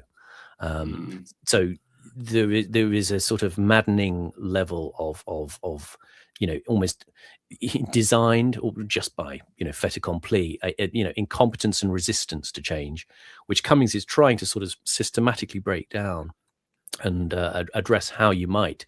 But looking at, for instance, like Project Light Restore, for example, I mean, they need to be so all over this kind of stuff and be able to go in first day, listen to some of Cummings' advice about disconnecting the wires that stop these departments and the Cabinet Office turning on you and mitigating anything you try to do, and getting into their box of dirty tricks and defusing them instantly. Otherwise, you will be sucked in. And he's got a lot of very practical and interesting ideas about how to do that. Many times in my life, and like talking to Bo and stuff, because we're all, both from the Lotuses, because we're old mates. Like we've talked about, what do you do if you become prime minister and you've got a healthy majority? What happens on your first day? What's your first morning, your first day or two look like? And I just thought, well, immediately just to fight with the civil service. You got to make sure like senior police are, roughly on board with you, senior armed forces people. Apart from that, it's mainly a battle with the civil service until they are subdued at the very least. Even then, they're going to be leaking and all sorts of stuff. Even before you go in on the morning, Cummings is saying, I would actually get the Lords to, or whatever, get the House to pass legislation at 2 a.m. or something before they've got a chance to react. I mean, I'm not going to say, put in an enabling act, but, something to the effect of putting in some override so you can go in and start unplugging the wiring that's keeping you locked in. One trick that's been used from the Roman era all the way through up to the 1800s that doesn't get done so much now but it's useful is have small contingents of soldiers drill in the corridors of the legislature. So in Parliament, just have small units of guards doing drill in the corridor while they're passing out. Yeah, exactly. Just going, it's funny that they're there. This one. So you do develop this as well. Like 6'2" or broad, You do develop this strange sympathy, and I would say you can then see it from the point of view of, I mean, I don't want to say like Michael Gove, because I kind of loathe the species of politician he represents, but there is this point that even when they try to go in and change things, and Gove did try to change some things in education, whether you think they're good or bad, it doesn't really matter. It's the battle to be able to do the simplest things that Cummings sort of details, and you begin to think, really, we do have to have less kind of broad brush stuff. I mean, I know people like Pete North annoy people with his kind of essays and extended disquisitions on how we should actually, have a proper plan to go in. But yes, we do actually need proper plans, for people to go in and pull apart these mechanisms, which will just cut you off at the knees if you don't prepare. It's absolutely not wrong, and it is correct to say, you've got to plan ahead, expecting, apart from policy, you've got a plan for how you'll govern in the face of ranks, like well-embedded people who've spent decades practicing how to get what they want, whatever the politicians want. The range of forces against you, including the people who work immediately to you, the first people who greet you at Downing Street and stuff. You got to prepare for them to resist everything you do, or undermine you, scheme with your enemies, all sorts of stuff. God knows. You got to, Pete North is a fucking knob. He's not wrong to say that. The problem is he's a knob. Hold on. But it is true. I don't like this North defensism going on. Because No, that Wolf account has started saying as well. Again, not likable. Wait a second though, because the tone and tenor of Pete North's criticism tends not to be in that direction. He's a Zionist as well. Back before we were mutually, he's a mutual block of mine. But at one point, I engaged with him in good faith, and he kind of replied back and forth. And I remember I was talking about what it would take to dismantle Ofcom, right? And I was going into it. I was going into the nuts and bolts of how Ofcom came together. All right, there were 13, 14 different bodies that were put together in one by Tone and the boys back in the New Labour era. And I was, I was talking about, what it would actually take to undo all of this. And Pete North ended up in that exchange with me, and it's still there on Twitter as far as I know, basically arguing for Ofcom, i.e. saying, actually, there needs to be a function like Ofcom in the end.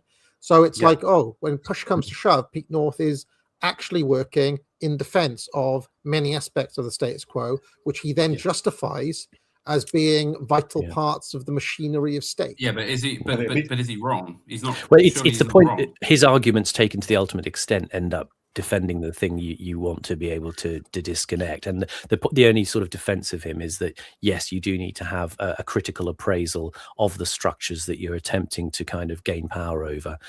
But beyond that, it becomes a kind of miserabilism and a kind of, inherent sort of, it almost is playing out a scripted desire in the individual to knock down any project before it's begun. So I think it becomes pathological at that point. And he's a Zionist as well.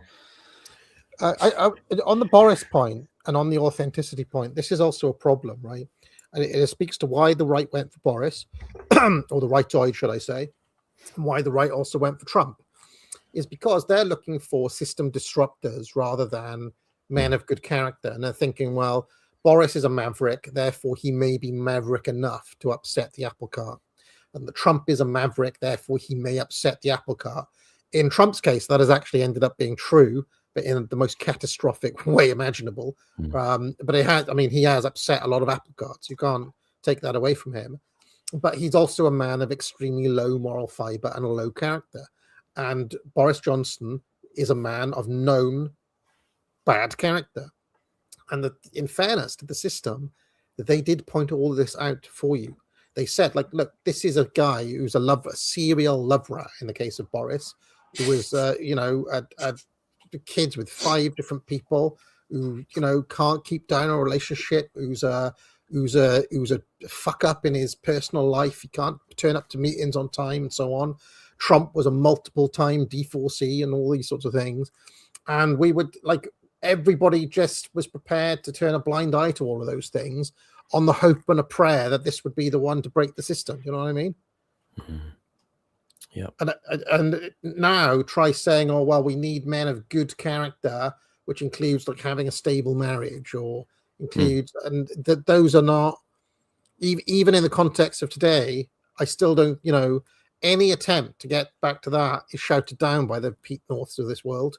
Yeah. Oh, this is just cringe moralism. This is just old-fashioned, this Peter Hitchensism or whatever, and they'll just attack that as well. So yeah, and that's why I think it becomes reflexively pathological and unhelpful. I mean, the thing we're talking about here is it's the transmission systems in the institutions of power that are jammed with these other incentives. I mean, there was this article the other week. You had this was it Foreign Office guy, Amir Kotecha, who's in the Times, and he was talking about the sort of moment that broke him where, you're trying to work for the Foreign Office and they're dealing with the war in Afghanistan. But all the civil servants are making everybody take a day off because they're going to celebrate World Afro Day, as in at the Afro haircut, and a day off for that. Yeah. So it's not just having an afro at work or something. No. I mean, he's sort of saying, he's despairing at the fact that the competency is all directed into these kinds of validation activities. He says in the article, he says, this week with war raging in the Middle East and the RAF base in Cyprus under attack, the main news on the Foreign Office internal intranet was about the new Foreign Commonwealth and Development Office capability framework and self-assessment, with all staff urged to take charge of your development. I mean, this is the idea that your working life becomes about your continuous professional development and your appraisals and your audits and all of this stuff which has nothing to do with your actual work of running the country. And at the same time, your attention is being sidelined and your energy is being dissipated onto these kinds of DEI activities or whatever it is.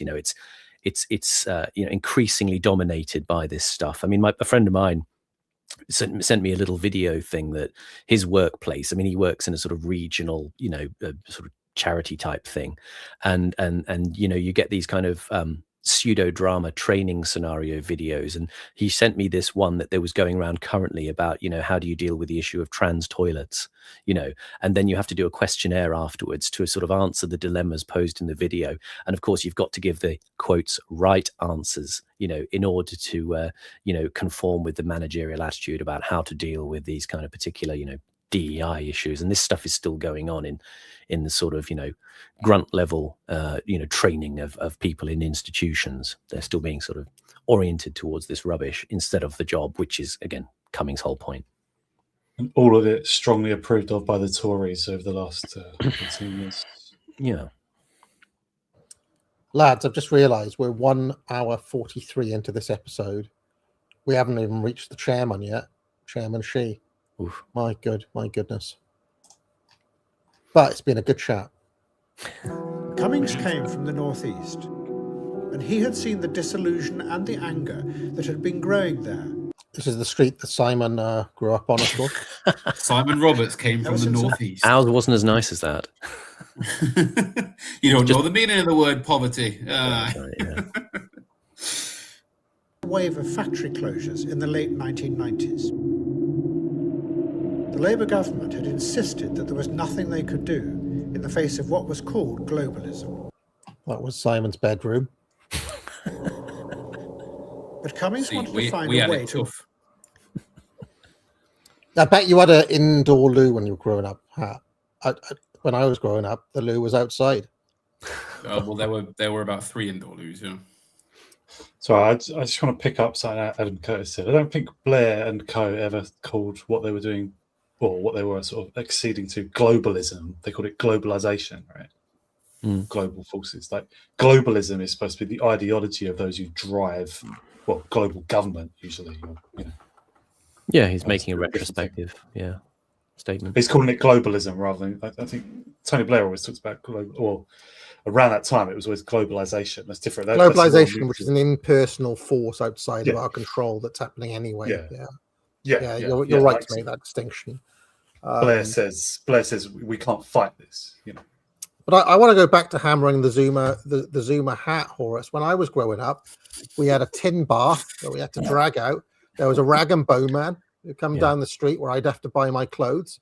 You know, scrub the coal dust off each other on a Friday evening. Two words for that. Like fuck. like so fuck. Are you a Zuma hat? Are you actually of the Zuma generation? Oh, I was born not long before 9/11. So yes, yeah. Okay. Well, no, I'm the same age as AA, and no, we just had a normal bathroom. Like with but you didn't grow up in Wales. I mean, my family are fairly well-to-do, and even they had an outside toilet, in the 50s and 60s and things. It wasn't that common to have indoor toilets then. But I know for a fact AA did. I mean, come on. I still remember when we had horse and car. I remember my dad's first car there was no tin bath. Calm down, Dylan Thomas. Come on. I think I did see one did occasionally see a horse and cart rag and bone man. I think when we were kids. Yeah, that was rag and bone was still around. We had Ragabone. Any old iron. And I remember the fish man would come in a van and he'd park outside, and we'd go and get some fish. Okay. Well, I remember the coal man coming, and filling the coal scuttles in the houses in the street, my grandparents' street. So that would happen. And we had an outside toilet for a period as well. My nan had an outside oil tank, like for heating oil. It was in her garden. But sorry, just before in Wales, is it the rag and bone man? Is that rag and bone man? Yeah. Rag and bone man. This is well. To be fair, I mean, there's still a rag and bone man now that goes around. I mean, any old iron, he shouts out. But I mean, it sounds a bit like the Muslim call to prayer, actually. When you hear it, I used to get sort of woken up on a Sunday morning by it. But I mean, this is just the 4 Yorkshiremen now, isn't it? Or we had it tough compared to you. We had a normal bath, we had hot water, everything. It was fine. Yeah, central exactly. When I was growing up, we were so poor, we didn't even have DAPs. I had to go to school with holes in my socks. Oh, in your clogs, your worn. Oh, don't talk your lies, as my grandmother used to say. Don't talk your lies. Are you of Welsh descent as well, then, Panama? We haven't talked about this. Oh yes. Well, I mean, I'm only a month and a half out of Wales. I only moved to London very recently, a few weeks ago.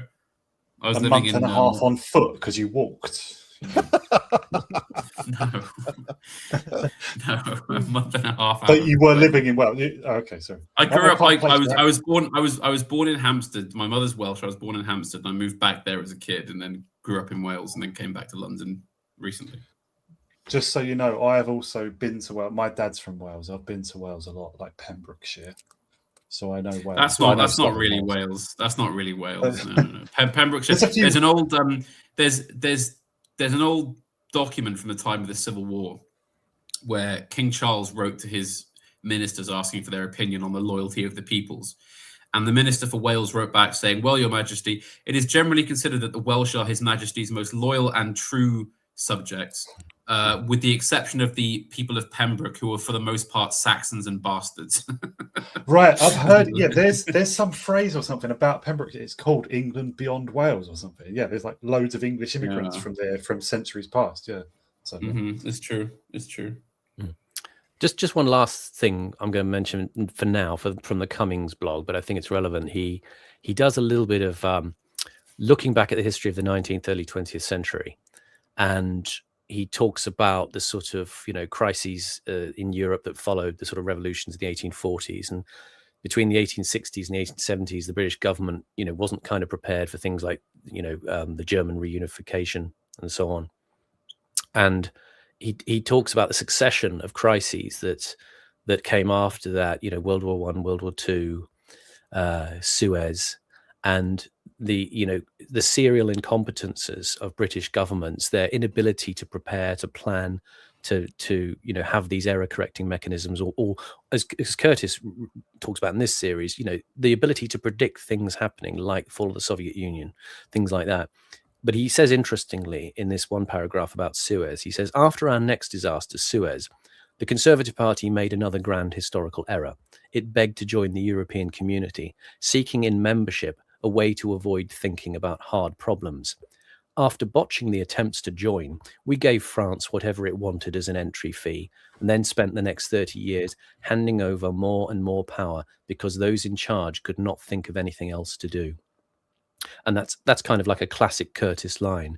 Successive governments, politicians just gave power away.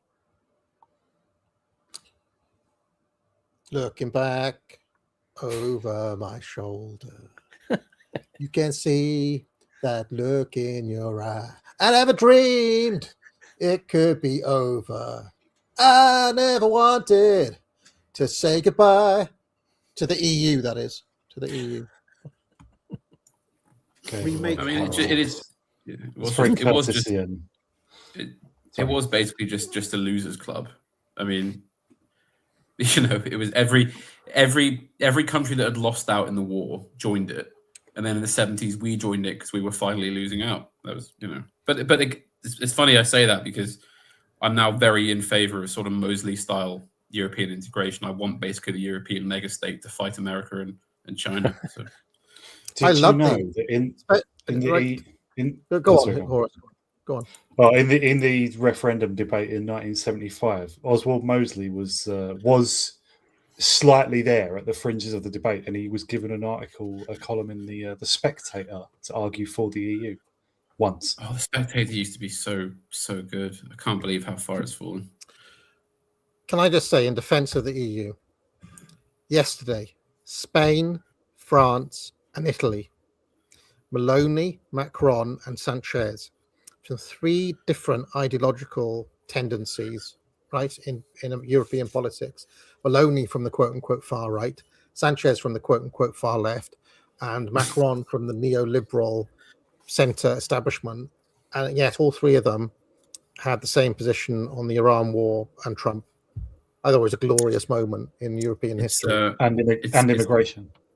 It's time to weed out the rightoids from chat. Okay, press 1 if you think Brexit was a mistake. Press 2 if you think the last 6 years have been the best time ever. I mean, literally this morning, Starmer saying, we're going to move back towards it. Come on, admit it. Brexit was a mistake. Oh, Horace, look at heel, Horace. I can see you in the chat pressing 2 for right Brexit. Right deviation. Horace voted for Boris. Horace voted for Liz Truss. Come on. Fuck off. Vote for Boris. I fucking hated Boris. I was way ahead on the... I was years ahead on the Boris thing. I was calling him out at the time of the EU referendum. Remember when he nearly went for... When he nearly sided with Remain and then he chose leave at the last minute? I was fucking... kidding me. I hate Boris Johnson. I hated him 10 years ago. I can even see who's Brexit for the win. It's like a stab in my heart. Right. We're gonna I think it's time we do a great purge, my friend. I was for leaving the EU, no referendum, just unilaterally leaving back in like 2005 when I read The Great Deception, which ironically is co-written by Pete North's dad, by the way. Very good book, if people want to read it. Sorry, go on, AA. Sorry. Well, I don't know. My views have waxed and waned over the years on this issue, but it was actually Adam Curtis himself who brought me to see the folly of it in the Ocean Apart. The way in which Thatcher gambled away our sovereign military power to the Yankee Doodles against the advice of Tarzan and Heseltine and sensible people in the room. That has completely changed my view. I mean, I just think that the forces of evil, right, to put it that way, have been on the Brexit side of the debate from day one, and that the forces of good have been on the Remain side. Please, fuck off. Sorry. Do you know, like, something Curtis left out, or whoever wrote Ocean Apart, which is a very good documentary in general? Something he left out of that was that, like, the CIA and the Council on Foreign Relations and President Roosevelt and Eisenhower and John Kennedy and I think Lyndon Johnson, all of them supported the European unification idea, including like full federalization of the whole continent, and Britain joining it. And they urged Britain to. They funded the European movement. They funded Jean Monnet. They funded everything. The CIA was backing it from the start, from the 30s. Yeah. And obviously the Rothschilds and the Warburg family. And I know is that on today, when Donald Trump is threatening to pull out of NATO as we speak, I had a look. There are 1.3 million American soldiers, and the combined non-US NATO forces is 2.3 million. And at this moment where America needs us, quote unquote, whether they do or not is another question. Isn't it just more powerful if the EU just says, actually, bugger that, we're 500 million people, we've got a massive army between us, frankly, we don't need you anymore, Yankee, go home. And we can't do that now because of we can't be as full-throated as the French and the Spanish and the Italians have been because we're out of the EU. You could go join the Ursula von der Leyen legions to stand up for Brussels or whatever it is you believe in. I will back Horus up on this. I was pro-Brexit and in theory still am. Yes. Just more deviation. I'm just balancing. I'm balancing the argument. BBC balance, neutral. We were right. We were right. It was a glorious thing. And it was ruined, and it's just become a huge political scar now. That's all it is. It because it never served the function. The political scar you're now in favour of. We did our bit. We did the right thing. Sorry, go on, Panama. No, I genuinely don't think we did. I think we listened to a bunch of, as much respect as I have for people like Dominic Cummings on certain points, they were wrong. They were just wrong. We were given a choice. We didn't realize it. We were given a choice between Europe and America, and we chose America, and now we're suffering the consequences of that. We should have joined in with Europe, created a stronger bloc, buttressed them up with the pound, and created the EU. I mean, all the things I was against at the time, like the EU army, the EU megastate, I want these things to be true. They just need to be an executive state, not a legislative one. We don't need an EU parliament. What we need is an EU dictator, basically, to just marshal the forces of Europe for the betterment of Europe. Mosley was right. Evola was right. Fight me, basically. It will just be Tony Blair. It will be Tony Blair or someone shit like that. That will be the dictator. This is Bukharinite infiltration of the space hat. Bukharinism run rampant. Yeah. Bukharin was a fucking martyr. He died for the right deviation. You're going down for that. You're going down for that, Horace. You're going down for that one. I was thinking of communist analogies because some commies I used to know, they had a slogan of, neither Washington nor Moscow, right? Because they didn't actually approve of the Soviets, but but I'm neither Washington nor Brussels. I want to break the alliance with America. I don't want anything to do with that. I don't want intelligence sharing and all this stuff. I want their bases out of Britain. I want America out of Europe in general. So I'm pro-European. I'm against the unification idea. I'll just say one last thing in defense of Cummings here. I think there is an element of, again, like Curtis, don't read too much into his positions. Yes, he fronted the campaign to take us out of the EU, but I suspect there's a lot of Cummings which is a gun for hire. In reading something I read of his writings yesterday, it was, he'll talk about the opposition as a kind of, as if he is playing chess. It's just, he just happens to be working for one side at the moment. And I think the thing about Europe to him probably smacks of, all the kind of impedance, the problems that you deal with in any big organization, which for him resonates with the way UK government is as well. So it's about reducing the amount of resistance within the system. And probably that seems to him a kind of sympathetic enough motive, but I don't think he's deeply ideological on things like Europe. I think he's just there to be the sort of guy who solves the presenting problem. So I don't think he's necessarily to be thought of as a pure Brexiteer. Did Peter Oborne support Brexit, Simon? I do not recall. He sort of dropped out of consciousness at that time, because he was mainly talking about the Middle East, I think, at that time. Islam, Muslims in the West as well. I bought his book Defending Islam. I haven't managed to read it yet, but I'm kind of just fascinated to see what he says in there, because I'm one of the things I want to explore in the coming weeks is what is third worldism, right? And is there any, because what turned me on to this was during the Peter McCormack debate, Goodwin was so dismissive of Green Party policies and so on. And I was thinking, has he even looked at them?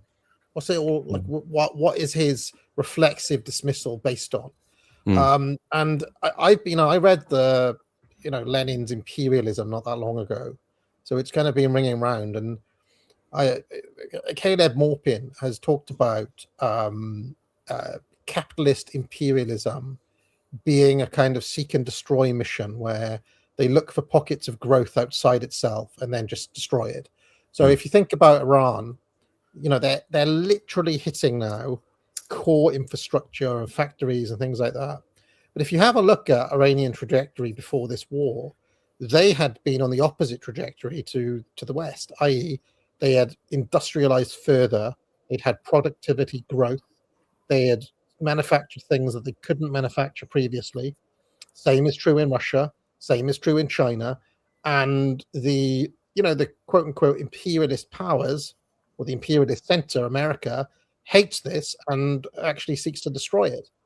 This is what Lenin said back in the day, and I've been directed towards another book by him called Socialism and War, where Lenin actually breaks down all the powers in the world and says, well, in any showdown between Persia, as it was then, and the Western powers, the commies should back Persia for these reasons. And I haven't read it, but it's made me interested, because their frame yet again makes sense in the kind of longue durée as to what is happening and why it's happening. Whereas over on our side of things, we don't have that many countervailing theories. We've got one, which is America's doing what Israel wants, which is true as well. But if you look at it, spread out, well, what does Israel want? What is Israel? Is Israel an imperialist capitalist power?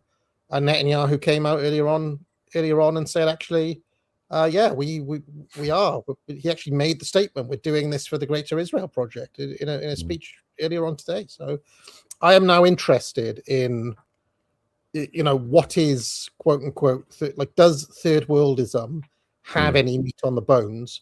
And if it does, what should the correct response be to it? And a lot of the Curto stuff that we've been watching, Simon, has kind of put me in this frame of mind, to be honest. Yeah, I mean, really, it's kind of third worldism is synonymous for parochiality, isn't it? That's what they're saying. They're saying these people are interested in their internal economy and political, political economy and social stability, and they're not interested in expansionary projects or kind of global interdependences in this way.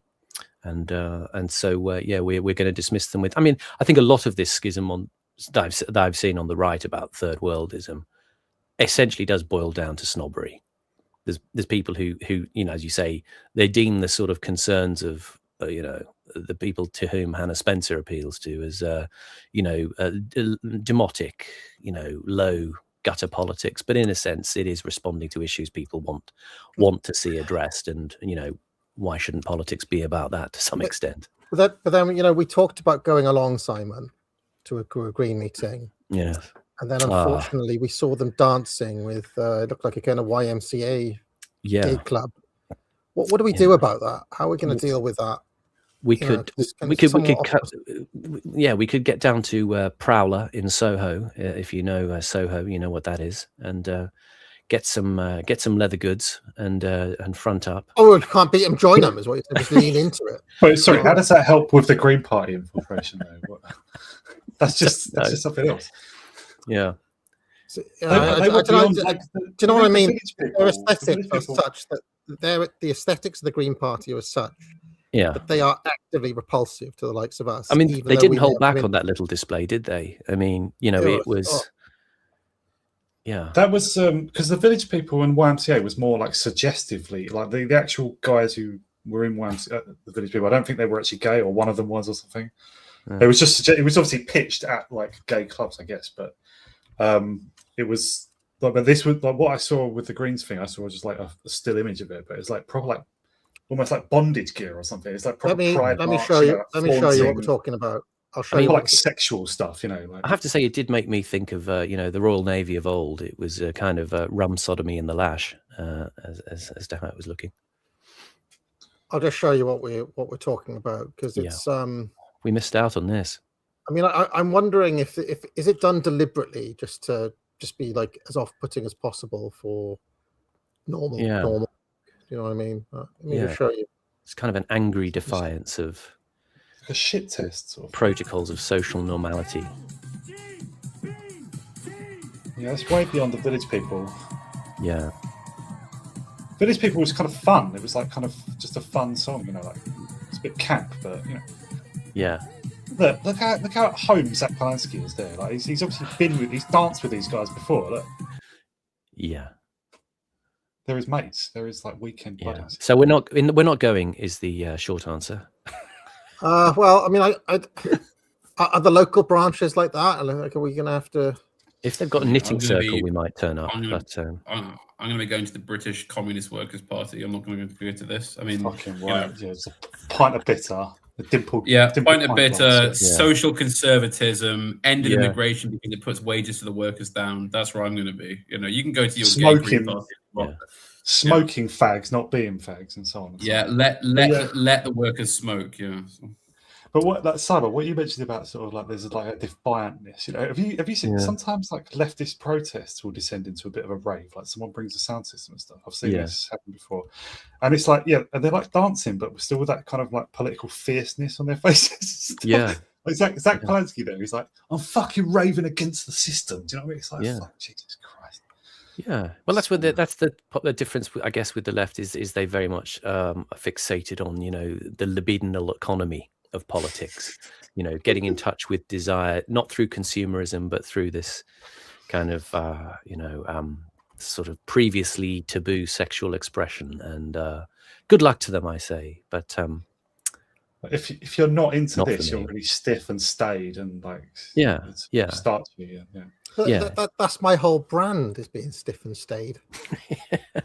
Yes, it's my Well, I've held back on saying this, but like that's why I thought your turn towards the left doesn't really make sense. You are a natural figure of the right, basically. Well, yeah, I mean, there is a left version of it. Is the Marxist, the kind of Michael Foot character, that exists in some respects, doesn't it? Really old-fashioned, yeah. Tony Benn.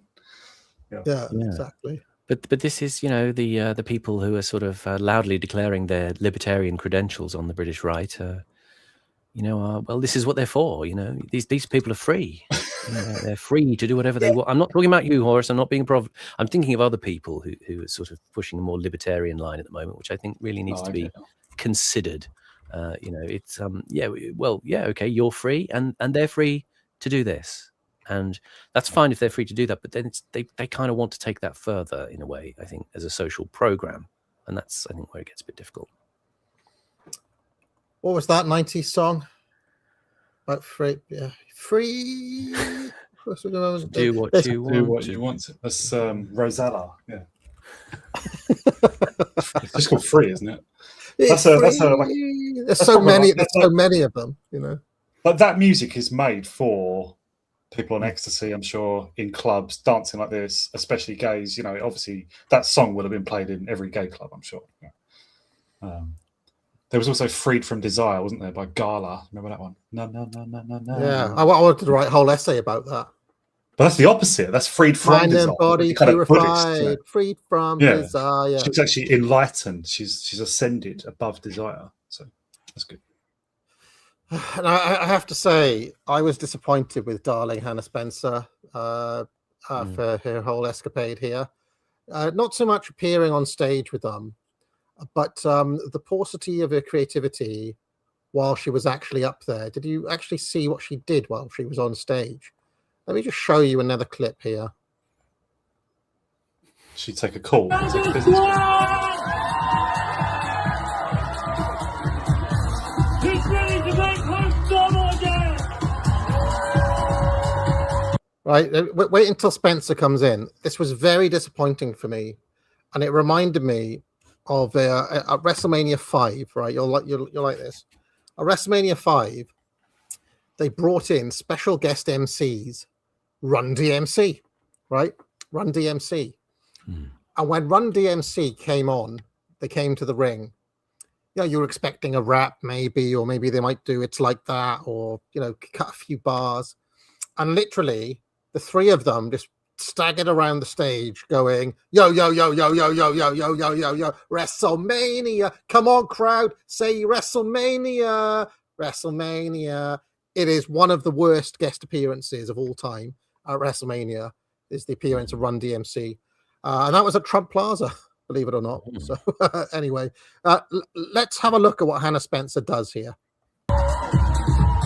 Who is here for love, unity, solidarity? And who is here for DJ, Gorton, and Dean?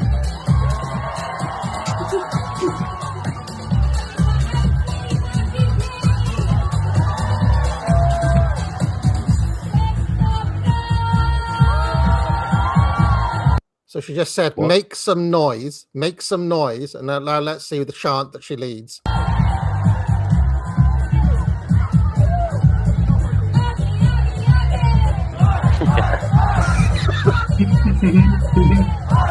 Yeah. Not even in rhythm. Crowd just aren't going for it. I mean, you know, you couldn't think of anything better to do than to lead an oggy, oggy, oggy, oi, oi, oi chant. Who would have thought Mike Boyd's catchphrases would come back? Yeah. I love the idea of getting Trafalgar Square completely packed out for this and just doing oggy, oggy, oggy, and no one goes for it.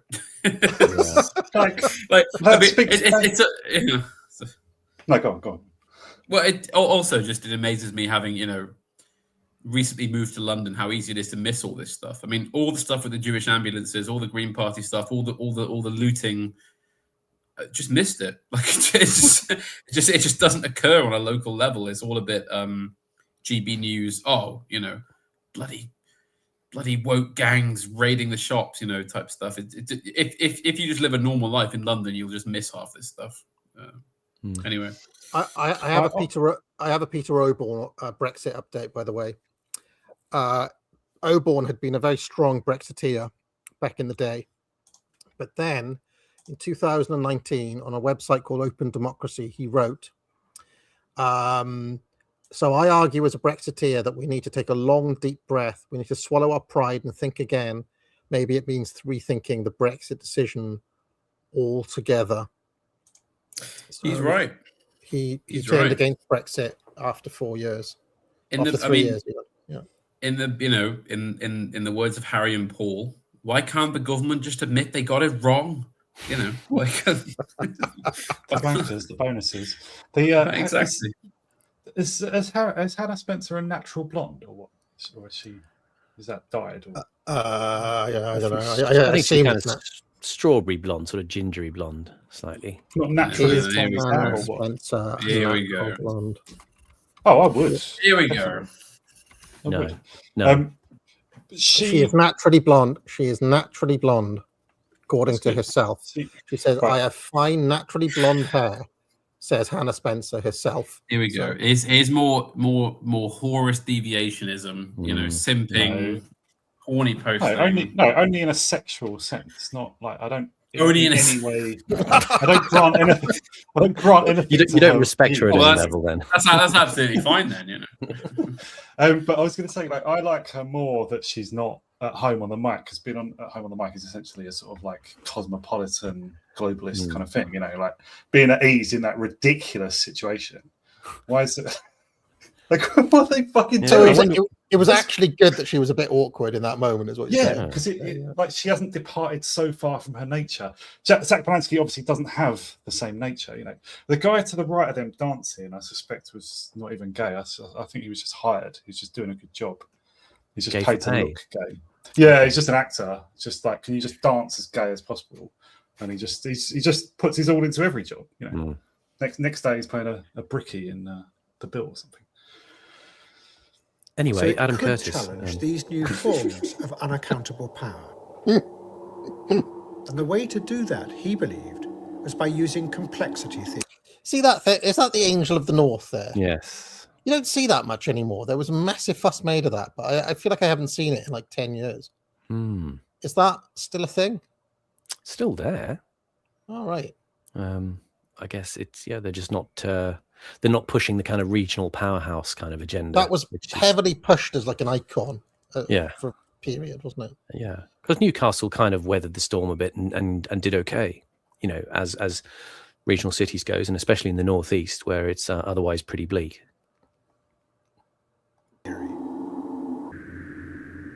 Cummings was fascinated by the founder of complexity theory, Murray Gell-Mann, because Cummings believed that Gell-Mann's ideas explained why politicians like Tony. Sorry to interrupt it again, but I had a run-in on Twitter with a guy called Gell-Mann, and I called him Gell-Mann in honor of this documentary, and he came in and said, "Oh, it's Gell-Mann. It's Gell-Mann, actually." And I was like, "Yeah, it's just an in-joke. Sorry." I just thought it was funny that happened last week. So the point about you groped him. The point about Gell-Mann for Cummings is he often advocates what he calls an Odyssean education, which goes beyond just the liberal arts and also incorporates maths and science and problem solving. He talks about, you know, wanting to combine these things with training in what he calls effective action. Really, he's talking about giving graduates, you know, this sense of, you know, well, okay, you can do your theory cell stuff, but how do you apply this rationally to problems of dealing with power and governance, instead of it just being a kind of a, you know, it's not just Cummings saying we should all do a bit of maths. It's an idea of a kind of a lateral thinking capacity which would help in the organization of government, which a lot of people don't have when they do PPE. Blair had failed to stand up against the force of globalization. The systems of power, like international finance, were now so complex that politicians could never predict what effect their policies would have. So they had stopped trying to control them and simply let them rip. But sorry to interrupt again.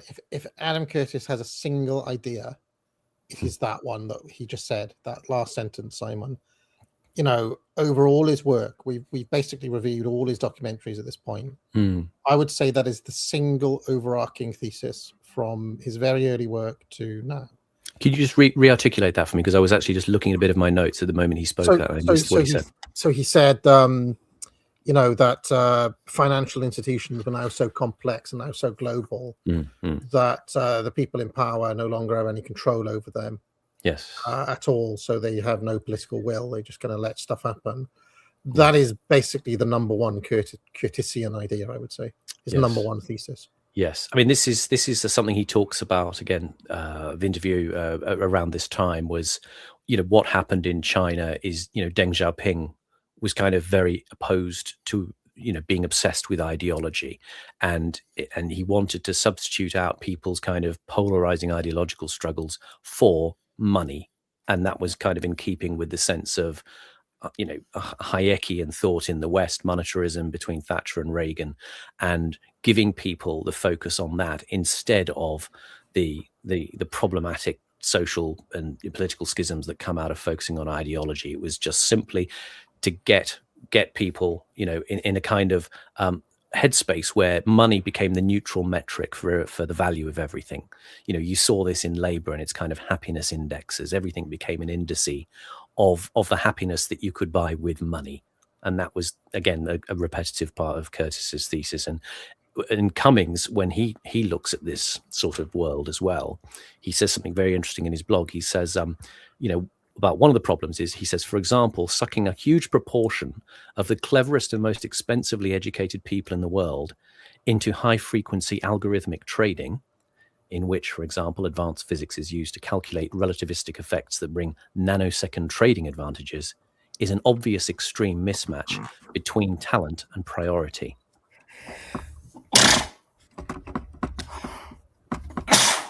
Pardon me, sorry. Bless you.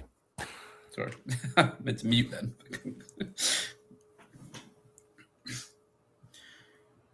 Have you finished, Simon? Sorry. That was it. It was just that bit about, yeah. That was it. Sorry. So Hat basically, his sneeze acted as an ellipsis at the end of the quotation. Help it. Yeah. He suppressed my brilliant point.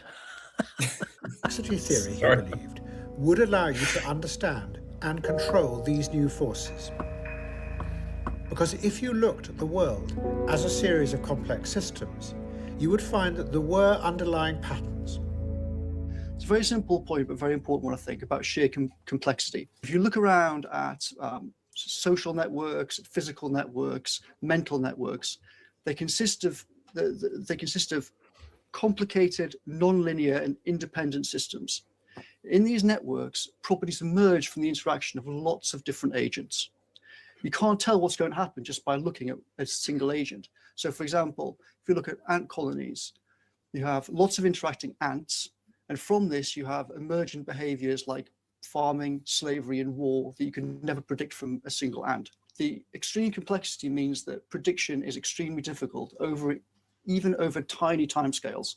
It means this scale of complexity means you can't have centralized control. There's no master ant, there's no master neuron, there's no master immune cell. Cummings wanted to use data and computers to see the underlying patterns in modern society, and then use that knowledge to take power back from the unelected elites who had seized control. But to do that, he was going to have to find a way to harness the anger and the disenchantment that was growing in the country. Pause. You go first, Horace. Does Cummings say that I can't remember what phrase he used, corrupt elites, was it? Does he say that they seized power at some point? And I don't know if anyone knows the answer to this, but I'm not sure that Cummings actually says that that it went bad at a certain point in recent decades or something. I think elites were all right before then. It's more a sort of empiric observation that the interesting thing about Cummings for me is he's an outsider, a bit like myself. I recognize a kind of response type in Cummings, because it's the contrast in his career. He's got this immersion in the early part of his career where he's working in Russia. He's kind of in this sort of strange phantasmagoric moment of the Soviet collapse and all of the potential and the danger and the creativity that's there. And then he's landed in this kind of bizarre ossified culture of failure in the British civil service, or as a SPAD amongst the British civil service. And it's about, a favorite phrase of his, it's about the narrative whiplash of that. And I think that's kind of where his observations are really coming from, rather than a sense of a conspiratorial attitude of elites. It's that he comes back into something which is so clearly degraded over decades and if not centuries, and he's bringing with him this kind of empirical English attitude of, well, can we fix the problems? And he goes into the sort of parts of government where he sees that the things like, they can't even spell properly. He said there are such low standards that, ministers were sending back letters that were supposed to be sent out from departments back to the civil servants saying, 9 out of these 10 letters, there are spelling errors and basic fact check errors. Can you deal with this stuff? And so the system ends up dealing with its own entropy more than it ends up dealing with problems. So yeah, he sort of launched a startup. Sorry, pause. Didn't he launch a startup? Sorry. He launched like a startup airline, wasn't it, in like the Caucasus region? Yeah, that's right. And I assume he found that there was things that he could do over there in that kind of semi-chaotic environment and very corrupt and criminals, but that he couldn't do back home because of the sort of ossification. And I think that's why he's obsessed with the kind of startup mentality and the way that you can use that as an analog for that time in the 18th century where, the empire's run from 6 rooms in Whitehall and people are very, very, responsive to problem solving issues rather than, empire building, which is what the British system seems to foster. Like having your own people having their own fiefs within the internal empire building rather than building the actual empire. Yeah.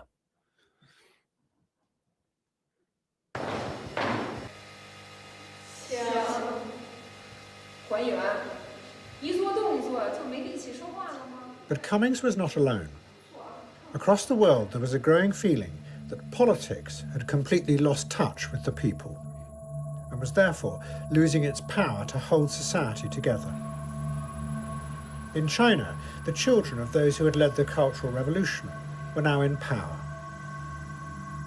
They were called the princelings. We are very happy to invite the newly elected members of the Standing Committee of the Political Bureau of the 17th Central... On the surface, the China they ruled over was a powerful country. It had a rich and rapidly growing middle class. What the hell? What's happened? And China was also pouring money into a rapidly growing military force. But what had been buried and forgotten was any guiding ideology, any confident story about what this was all for.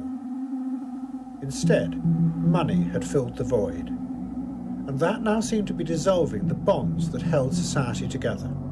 There was an extraordinary wave of organised crime sweeping through Chinese cities. Vast amounts of government money was being stolen and smuggled abroad. But at the centre of the corruption was land and property. On the edge of the new giant cities, organised gangs were forcing farmers out of their houses at gunpoint and seizing their land.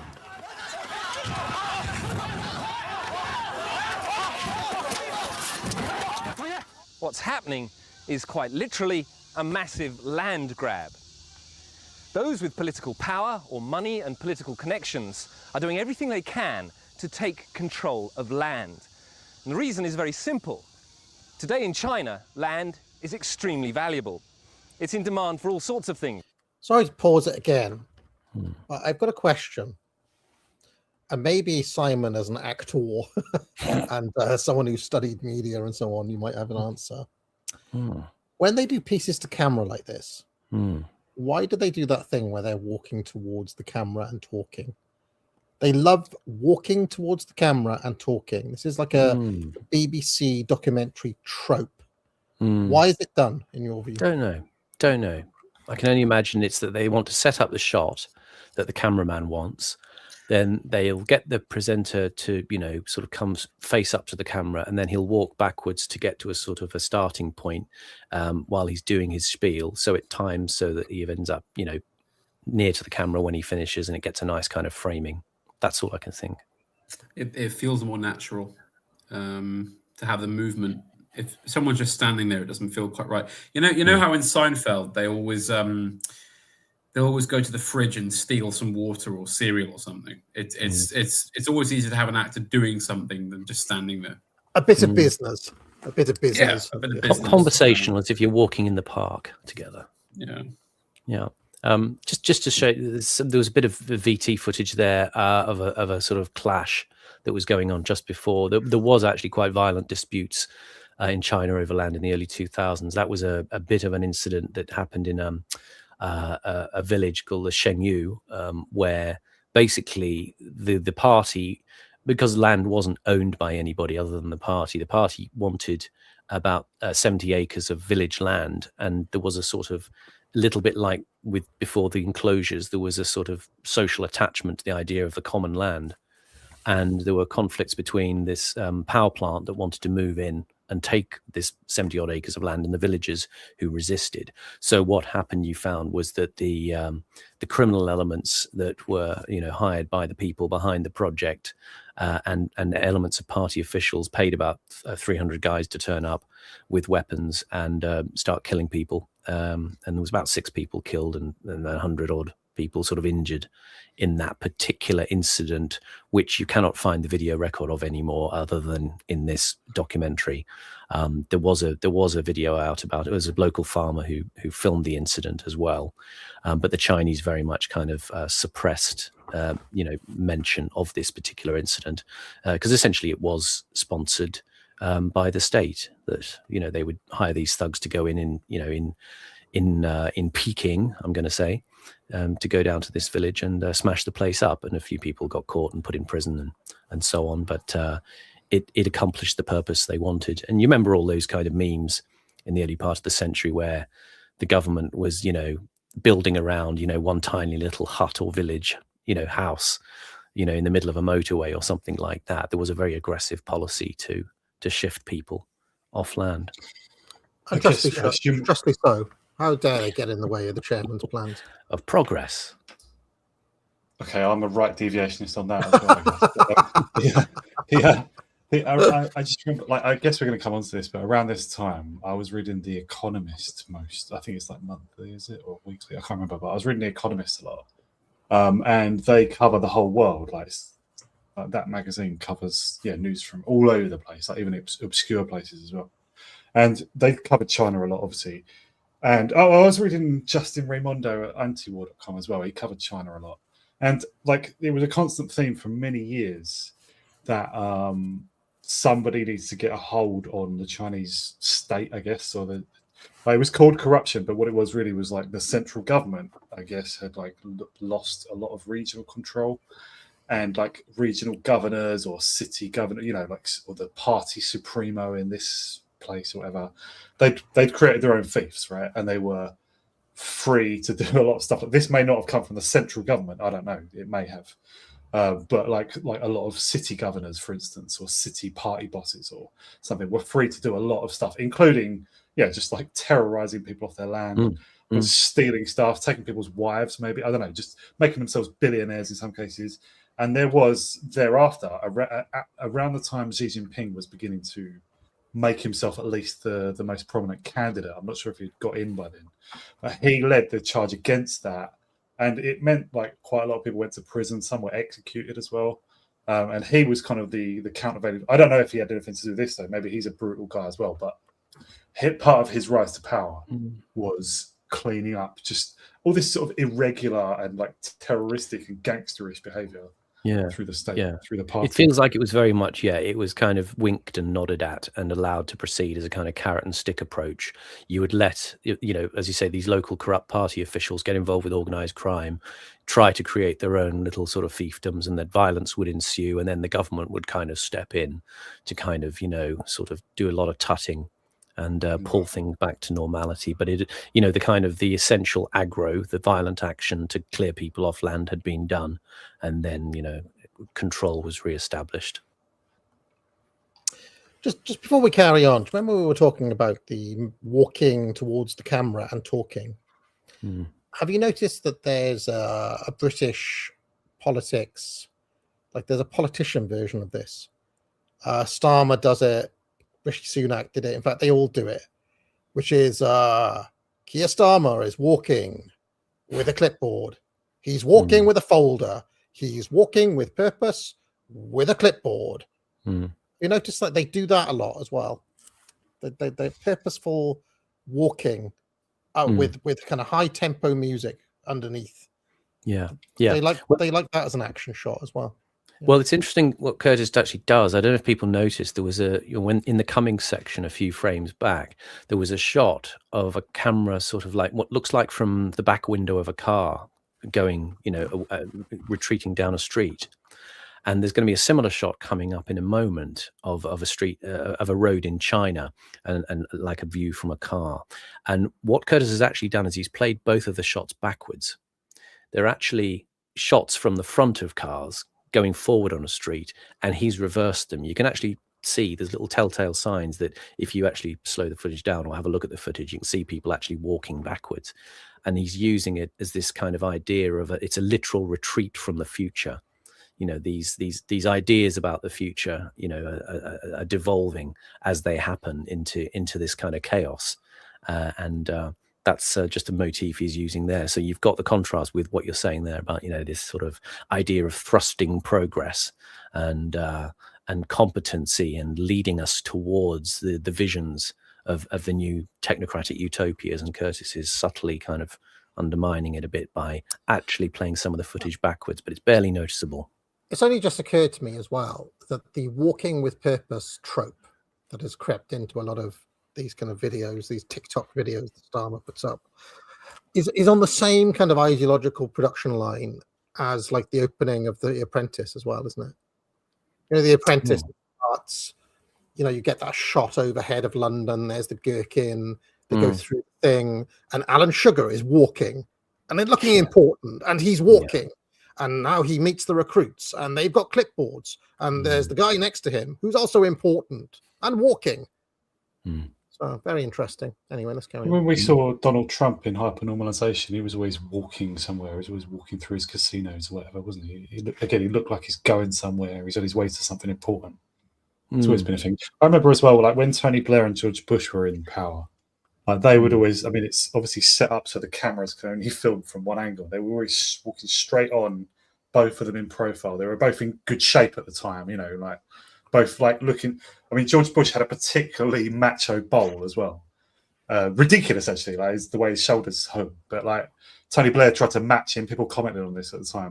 Tone did a lot of, he's got his hands in his pocket, and therefore he's kind of, he's doing business, but it's also a little bit casual, and he's not wearing a tie, so he can hang with a cowboy like George Bush. There was a lot of that kind of messaging in those days. But, it's kind of think about the. Sorry, go on. You go on. It's a different point.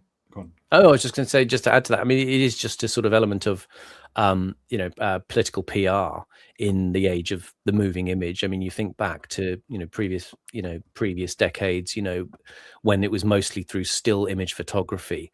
It's just another kind of trope of you know, command and competence. You know, back in, you know, the 1930s or 40s, it would be the picture of the glorious leader at the desk, you know, with the clock behind that would be set to like 3 a.m. You know, here's the leader working long into the night, that kind of stuff. This is the famous one. Was an old thing. Yeah, here we go. Yeah. So look, he's got his hands in his pocket next to the cowboy.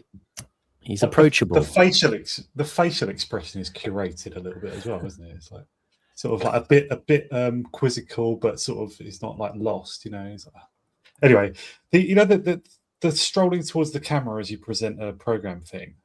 Was it like the Fast Show or something where they did it like as though they weren't wearing a mic? The mic was just where the camera is, so that when they're like 20 yards away, they're yelling to the mic that's back, and then they talk quieter and quieter, and then get up, their mouth right up to the camera, and they're like whispering at the end.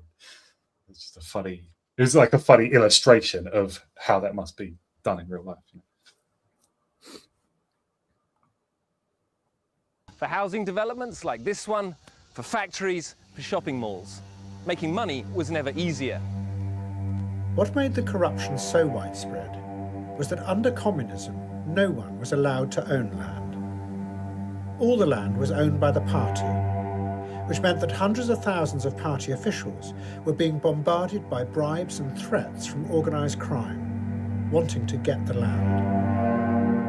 And corruption spread on an extraordinary scale. It's this shot here, I think, that's actually reversed. Wang Huning called it ultra-corruption.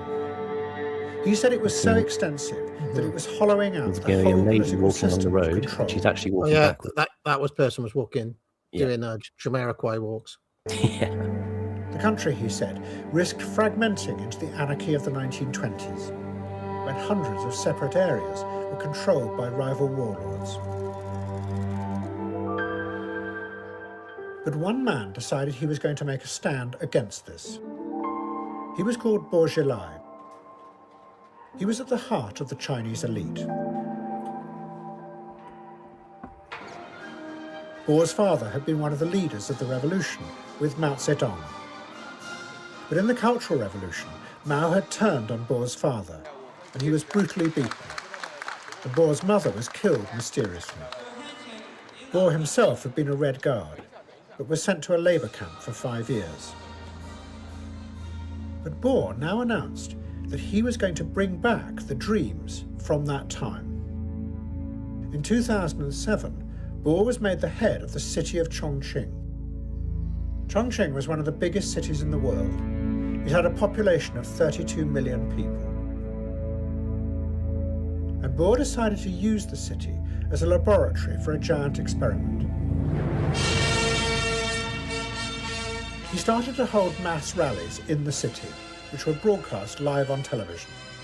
And red songs from the Mao era were sung by thousands.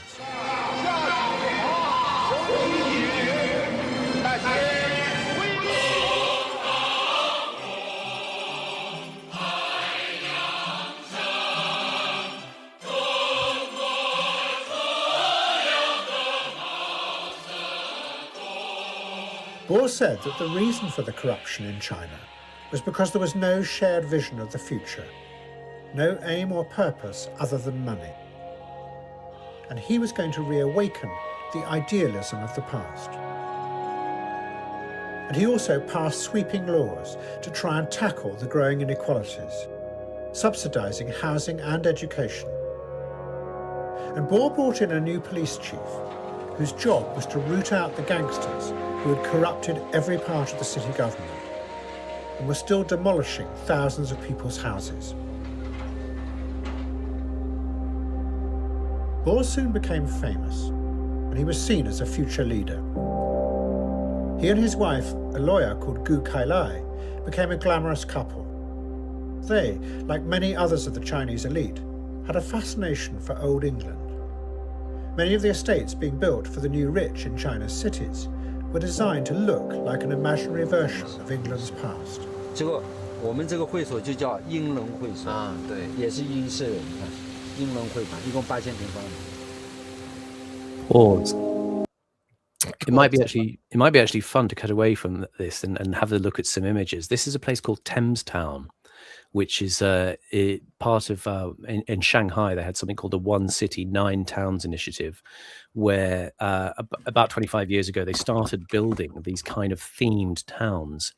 And there were ones that were like Scandinavian towns and Italian towns and Canadian towns and Dutch towns. But Thames Town is the one that is kind of really, really, really interesting to have a look at. You can see here there's that place there in the background, the sort of mock Tudor building, and the sort of the sculpture of the horses there. That sculpture's probably taken from the one that, if you're in London, you might be familiar, near Piccadilly, where it goes into Haymarket. There's a building with a fountain on the corner with these horses leaping out. It's called the Horses of Helios sculpture. And it's more or less every day, Simon. Exactly. It's more or less a direct lift of that. And so what they did with Thames Town was they got this British company called Atkins in to develop this site. And they kind of lifted things like, fish and chip shop from Lyme Regis. And they would sort of make a copy of it and put it in. Or they took a church in Christchurch in Bristol, and they did a copy of that. And they would name areas kind of like Kensington Gardens in it. And it became a kind of sort of a gated community eventually in the end of sort of high spec residential. It's kind of that strange thing when you try to pastiche a culture. They've got things like, there's a statue of Pierce Brosnan as James Bond, in the town.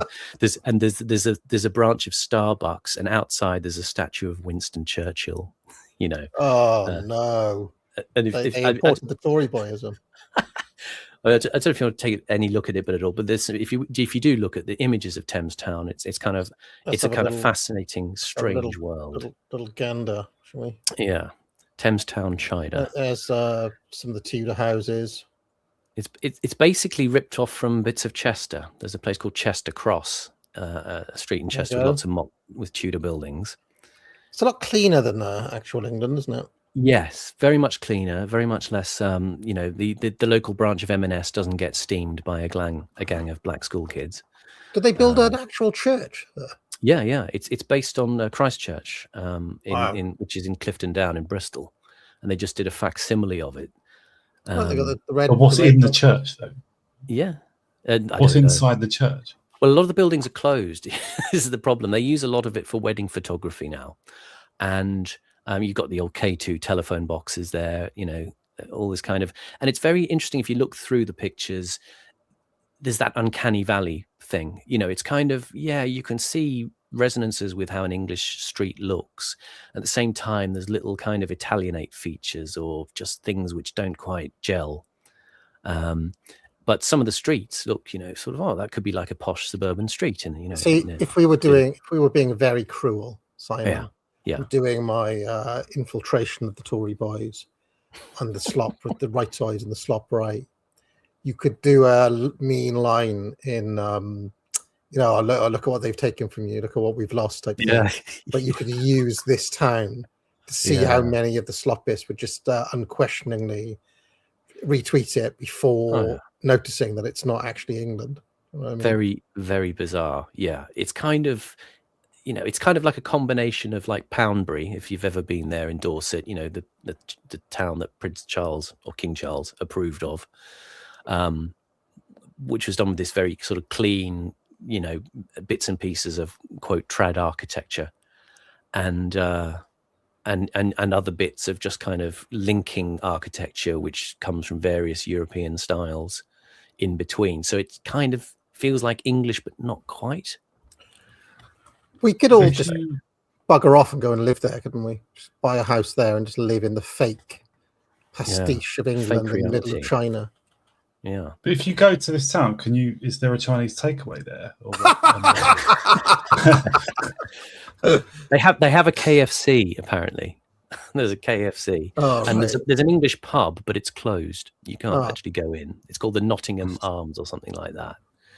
And has it been turned into a mosque? Not quite I was yet. going to say, so this is near Shanghai, so that's not too hot. Because I was thinking at first this is going to be like Bolton on the water or something, but it's like 35 degrees and 100% humid. Well, it does sound. Shanghai is not as hot, is it? It's got the wrong plants in places, and they say you can hear the sort of traditional English sound of cicadas. Right, and cockroaches and stuff. Yeah, fucking snakes and like scorpion. No, not scorpions. What am I thinking?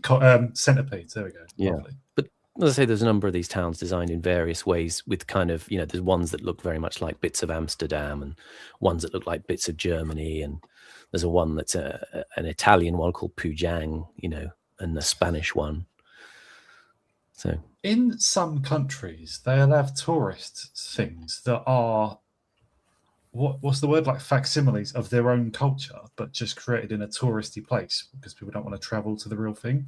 Have you seen, like, do you know, like in Thailand they have floating markets because there's various, like Bangkok and some other places are on the river or riddled with rivers and canals and stuff. So they have a floating, like the people on these long boats, like in the James Bond film Goldfinger or one of them. Right. They have a floating market, and it's quite charming to look at. There's like all colourful stuff on sale, and it's like an actual tradition. But in certain of the tourist places, they've just got a fake floating market where there's no river. Yeah. Because tourists expect there to be one. I think we should adopt that. We should have these towns that are pastiche English towns in England. That would be just nice. And they can only go to those. Tourists can only go to those. Please. We could just call them English towns. Shall we? We're 3 hours, guys. Shall we? Time to round off. Well, I mean, we've just reached this English town. It's easy to remember. Shall we? It's a good place to. Yeah, there's a little bit of heavier stuff coming. Super chats and things. In terms of super chats, moderate message says China never won. China is a soul. You mentioned Goldfinger just now. I saw this thing come past my timeline about a person in Goldfinger who's actually only 30 years old. Is that true? There's hold on a second. Do you mean Sean Connery? No, not Sean Connery. One of the Okay, I'll tell you what. I'll find it. Richard Vernon. Richard Vernon is only 38 years old in the film, but he looks about 60 or something. And let me just show you a picture of Richard Vernon at 38 years old. Hold on. Yeah. Here he is. Look. I mean, is he made up, or let me just show you him. This guy's younger than me. He was one of those character actors who kind of looked preternaturally old. He was he's the guy who plays Slarty Bartfast in the BBC version of Hitchhiker's Guide to the Galaxy. Oh, right. If anybody remembers that. Yeah. He was a sort of your character actor if you wanted someone who looked. I mean, is he made up, or is he wearing makeup, or is he just a very old looking man? He just aged badly. Is that? I was going to say boozing and smoking, but I'm sure Sean Connery and everyone else has done plenty of that as well. He looks about 65 or something. But you look at John Thor in The Sweeney in the 70s, and he was only about 35, and he looks about an extra 20 years on that. I should mention while I'm sharing my screen, I might as well. We didn't talk about this earlier. This average Republican couple. Ooh. This was the news that Kirsty Noem's husband is a secret cross-dresser who pouts as a busty bimbo. So what is she famous for? Is she like a mental? She's in the Trump admin, isn't she? Well, she was. Right. And is she like an idiot? She's a very hard. She's another hardcore Zio, as you can imagine. Right. So it was just funny. That's all. When it came out. Increasing similarities between the two conservative parties. Yeah, very, very Tory boy coded, really, isn't it? What's wrong with these guys? What is wrong with them? I mean, why are they all such weirdos? Why are they all such weirdos? Obsessed with cross-dressing. It's just, it makes you wonder whether all those memes about the, that all the homophobes are secretly gay, and all the ones who talk about trans most are the secret transes and all that. They're not doing anything to scotch those rumours, no. Chris Primer says, I watched the Fu Manchu series after the Curtis doc mentioned them. The movies are boring. The protagonists are homosexuals, and no man seems worthy of the daughter of Fu Manchu. Any comment on that? The protagonists are homosexuals, as we were saying, yes. Eye for an Eye says, seems Grok keeps magazines funded by sourcing them. He also says it seems access is restricted to Real News, PPV, etc. Moderate Message says, rightoids, blue-haired girl shouts at police, she's bipolar. Orange president declares 5 wars and assassinates world leaders. Oh, he's just being goofy. I mean, I can give you some classic rightoid stories, the current kind of youth attack on Clapham, Marks and Spencers, or the BBC article saying that we shouldn't be such a dog-loving country. I think this is like classic rightoid fodder that you should just not respond to in the spirit of riding the tiger. These are the sorts of things that if you lean into them for engagement or outrage or clickbait, you are, in a sense, part of the rightoid problem, in my view. So Pavlovian conditioning, isn't it? Get you to stimulus response. Could I request that anyone who's concerned with the rightoid problem stop retweeting Basil the Great, for fuck's sake? Like, that guy. Oh, he's one of the worst. He's one of the absolute worst. Right. But loads of people in our good people still retweet him. Yeah, because he signaled. I think it's because he signaled restore support, but in a way, he's part of the problem with that Montgomery Thomas. Yeah. Well, but also, Restore's own account retweets him, and Rupert Lowe's gone on fucking streams with him and stuff, and slop. Yeah, it's horrible. Gorse Flowers says, first time catching this live, finally. Been a fan of you all for years. Heaps of love for you, AA, Simon and Hat. But Horace for Babyface, no debate. Coming in with his first super chat as a right deviation. What do you think of that, Horace? Chris Primer says, we'll never know which psychologist signed off on this. I wonder what they're doing today. Cancel Culture says, enjoying the banter.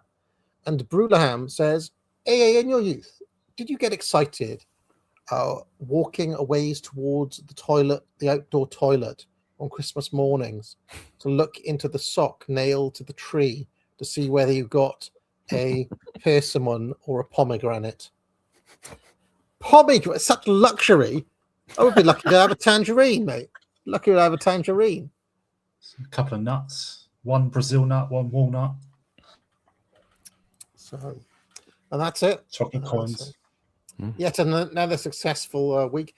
Now, I think we're on for next week, but because we're in the middle of the Easter Halls, that's touch and go, because at some point I'm going to have to go back to Wales with AAA. I'm a little bit sad today, because AAA, as we speak, is watching the new Mario film in the cinema with her friend. And I wanted to go and see that with her. And I'm like, oh, I can't, because I can't go and do that. What do you think? It's going to be good? I'm working. Well, I mean, as someone who's been playing Mario games since 1985 for us, I'm just kind of excited by really minor things, like, you know, seeing Princess Daisy in a film, or oblique references to obscure characters from Mario 2. Would you have sat there shouting pause and then explaining bits to her with extra kind of context, like Curtis-like?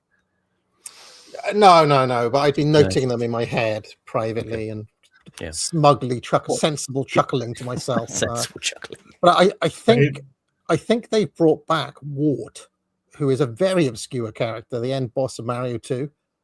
You know, because Mario 2 is a dream. And I saw in the trailer that Wart is in the film. So that is a strange Easter egg for a Nintendo to include. So Simon's bringing up a Kurto version, like Super Kurto Brothers, where the images on screen are like like the Mario Brothers dancing or whatever, but the music is like fucking burial. And it's all Mario else. Mario believed that by defeating Bowser, he would save the princess, but this was a fantasy, because the princess was in another castle. So now get out. All right, guys, pick up a course, etc. It's quite nice weather. You guys up to anything? Anything later? Anything fun? It's not where I am. It's grey and overcast, unfortunately. So I'm going to sob quietly. Are you in the northwest? The northwest, the northeast? More in the middle of the country. Yes, it's a bit grim up north. I might have to go out to the outside toilet. I'll tell you what I'm not going to do is watch the Super Mario Brothers film from like 1991 or whatever it was, with Bob Hoskins and John Leguizamo. That was terrible. That's not a good one, no. But I think they've done a pretty good job on these new ones. I think the first one made like over $1 billion or something. It's one of the highest grossing movies ever. So anyway, bye everyone. Hat, enjoy yourself in London. So see you all again. Bye. What goes on in this town is none of your business. As long as I'm living here, it is. Then maybe you shouldn't be living here! Well, that's easily fixed.